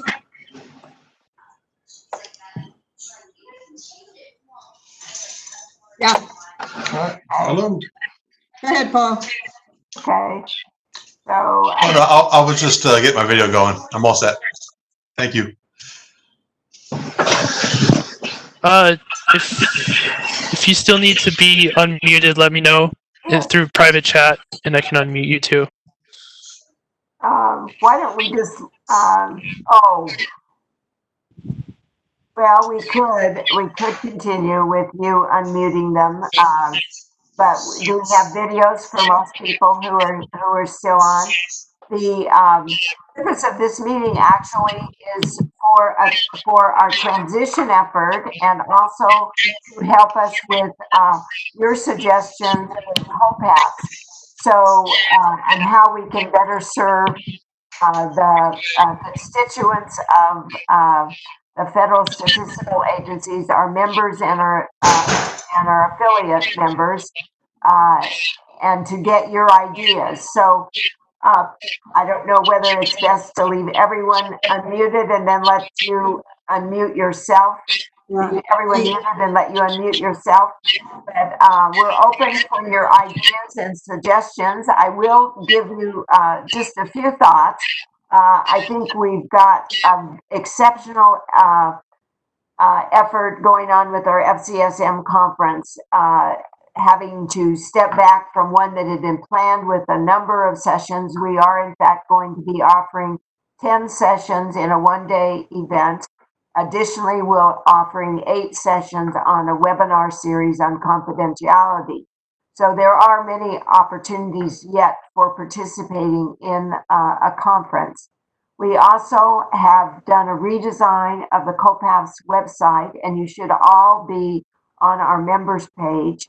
I hope that you are, and that you have found the information there useful. One thing in particular I want to point you to, we had two very successful workshops on tiered data access, funded by the Alfred P. Sloan Foundation. All the information from the workshops is on the website. We're looking forward to a Federal Register notice that relates to tiered data access, and we're hoping that people will rely on the information that is on our website to give them insights into how to respond to that Federal Register notice. And I will also note that one of the confidentiality webinar sessions, the very last one, which is planned for October 15th, will be highlighting some of the ideas that were expressed at those workshops. So those are 3 things just I want to call your attention to. I'm leaving COPAFS on the 15th, and Paul will be taking over. And I think his video is, his face is there somewhere. I think I'll just turn the time over to him and let him handle your suggestions and comments. So go ahead, Paul. Well, thank you, Cynthia. Really just excited to get started in this role, and really looking forward to working with all of you in the future. And so, as Cynthia said, we saw some great presentations today from the heads of the FedStat agencies.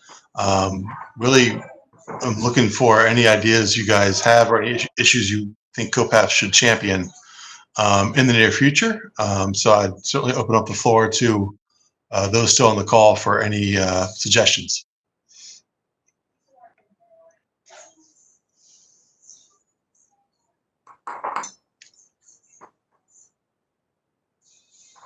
Hi, Paul and Cynthia.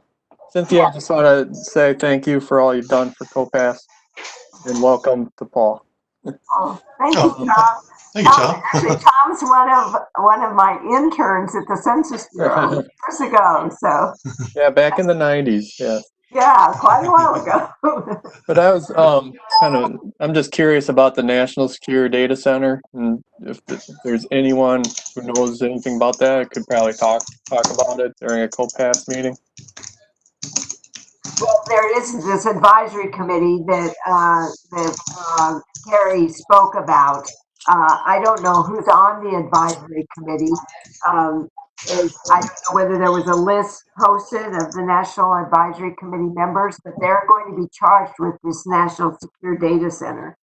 So yes, I think that's a very important topic.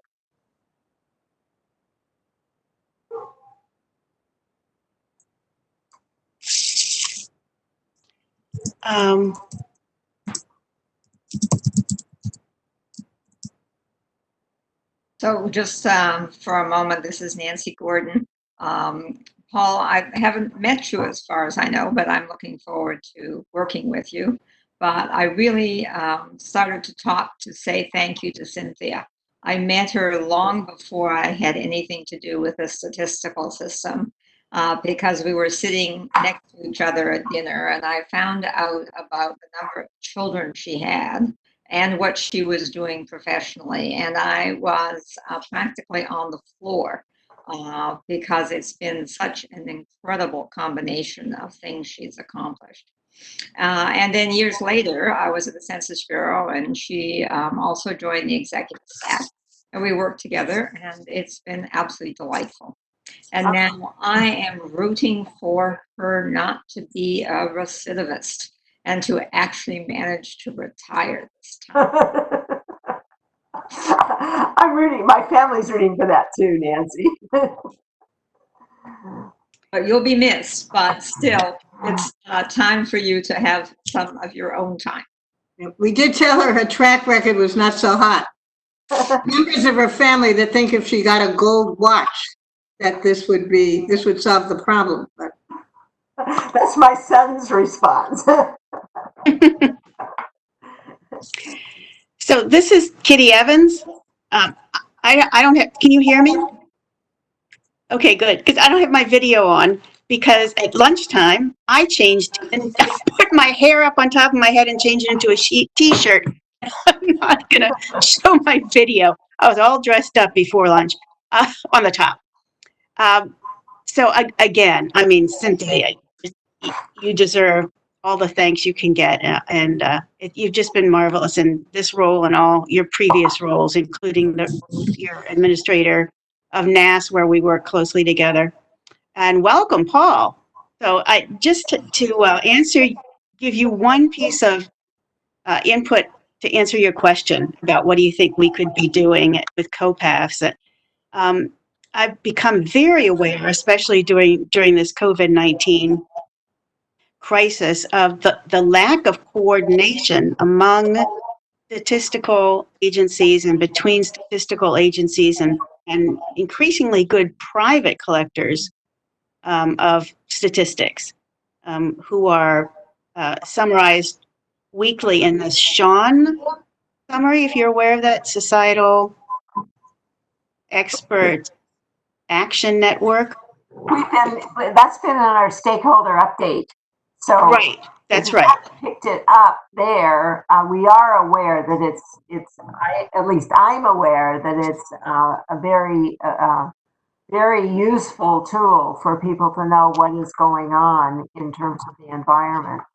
And the extent, and the extent to which those surveys, and they are probability based and representative, it could interact with the statistical agencies' surveys and administrative data, is something that would be interesting to explore, and even better coordination among the statistical agencies. Although I heard some very positive news today from agency heads about that. So that's just one thing to throw out, Paul.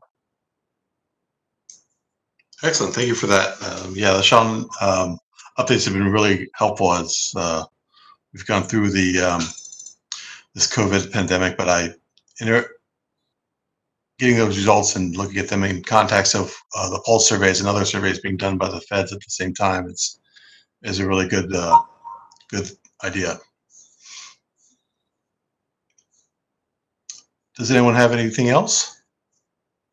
This is your time, so I want to just collect as many ideas as I can at the moment. But if there are no further ideas, I will certainly be reaching out to folks very soon to get those ideas. So I'm going to get them one way or the other.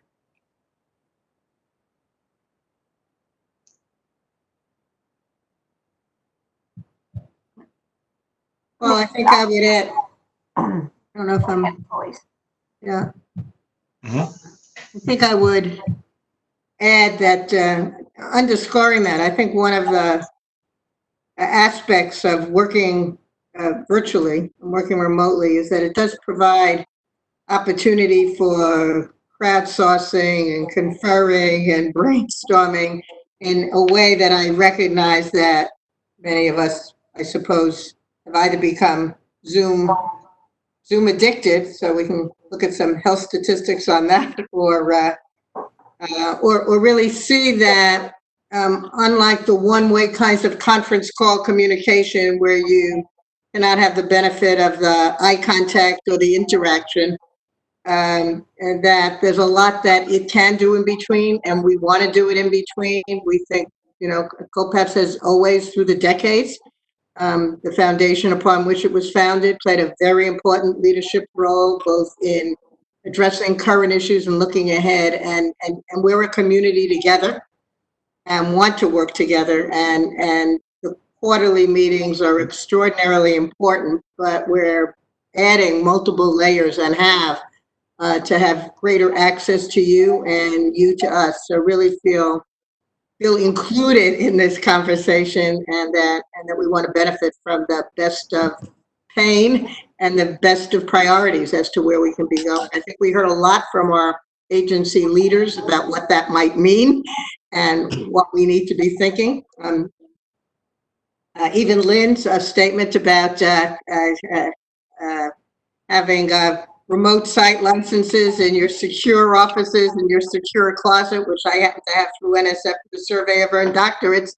And I want to go to my closet, but I can't go to my closet. So the opportunity of maybe inventing other ways of beyond what we know are the problems of place-based enclaves. But even with remote access, we've been limited because, of course, those are disconnected from any internet access. So I think there's lots of issues in the transformation of the federal statistical system and from the user community that we in different ways represent, that we need to hear from you and don't feel inhibited, even though we haven't done a lot of this yet.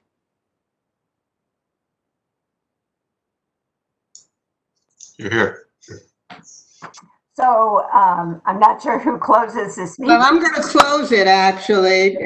And I think one of the things that was really pretty special is the way organically there were so many really heartfelt and appropriately expressed comments, senses of history. That's how I initially met Cynthia, that I was on the advisory committee to the 2000. I think so. So from 1998, and Nancy, and we all bonded over God knows what then were the challenges, and we had many, and 2020 later, we still have many.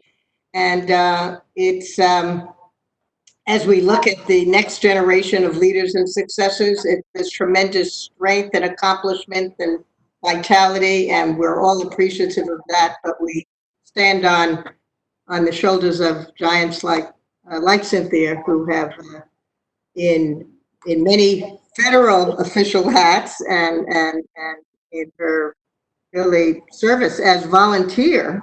That's how we got her hooked at COPAFS as volunteer, as a member of the board, and then in the last year, almost 2 years as executive director.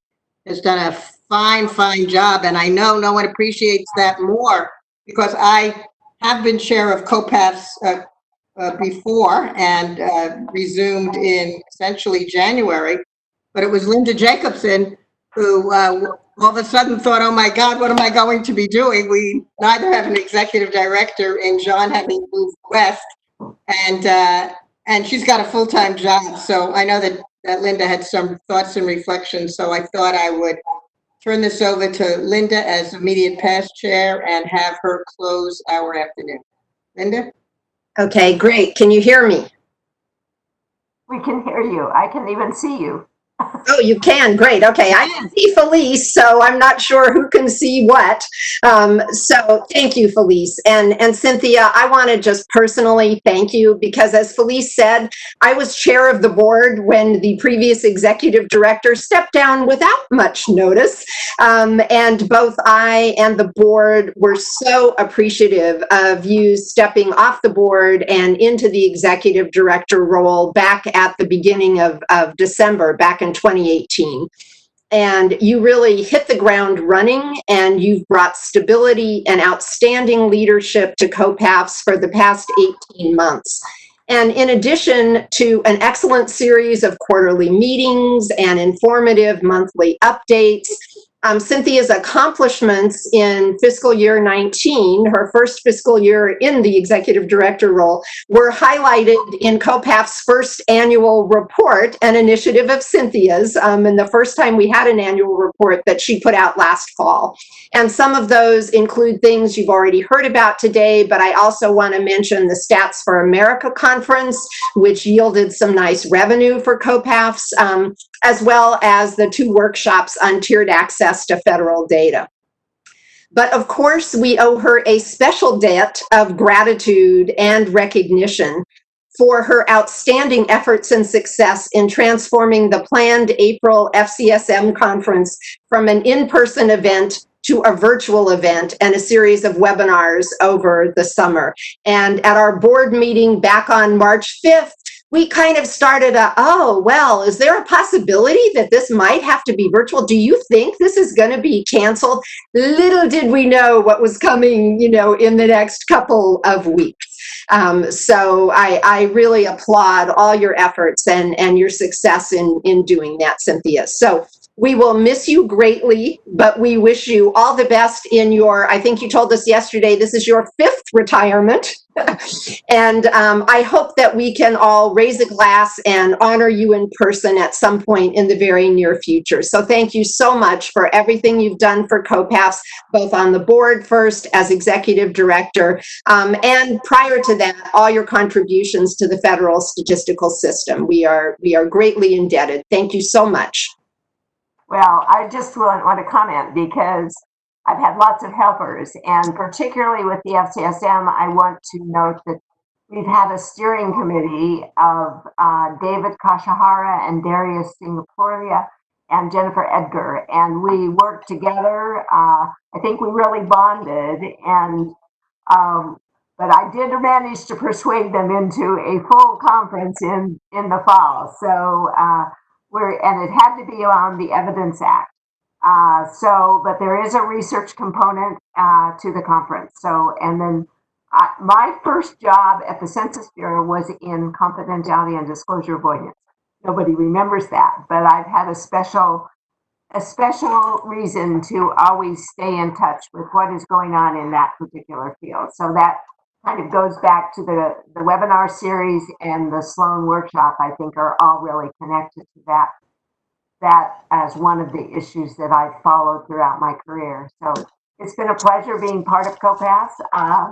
My husband said, well, this gives you a reason to go to all those things you go to. And I said, yes, well, I may not go to quite so many, but I have wanted to stay connected to a lot of my colleagues in federal statistics and friends that I've made over the years, and the issues which are being faced and which continue to be faced in our society, which rely so importantly on a effective quality information system that we can make policy decisions, we can make decisions that affect our programs, decisions that affect individuals and all aspects of our life. So thank you for this opportunity. So I don't know, I guess Felice was going to close the meeting. So Felice.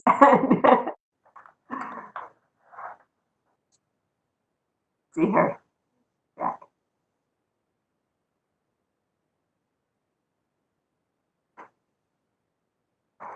You're on mute. I'm on mute? I'm not on mute. Felice. Felice must be on mute. Felice must be on mute. Oh, I must have been, right. Oh, look, I was telling you about this champagne I had in my hand. And the next time we are together at a place-based meeting, let's all assume, we're big on assumptions. We'll assume a glass of champagne and here the statistics, I won't data, and Cynthia. Thank you all for coming, and we'll see you in September, if not in our series. Thank you.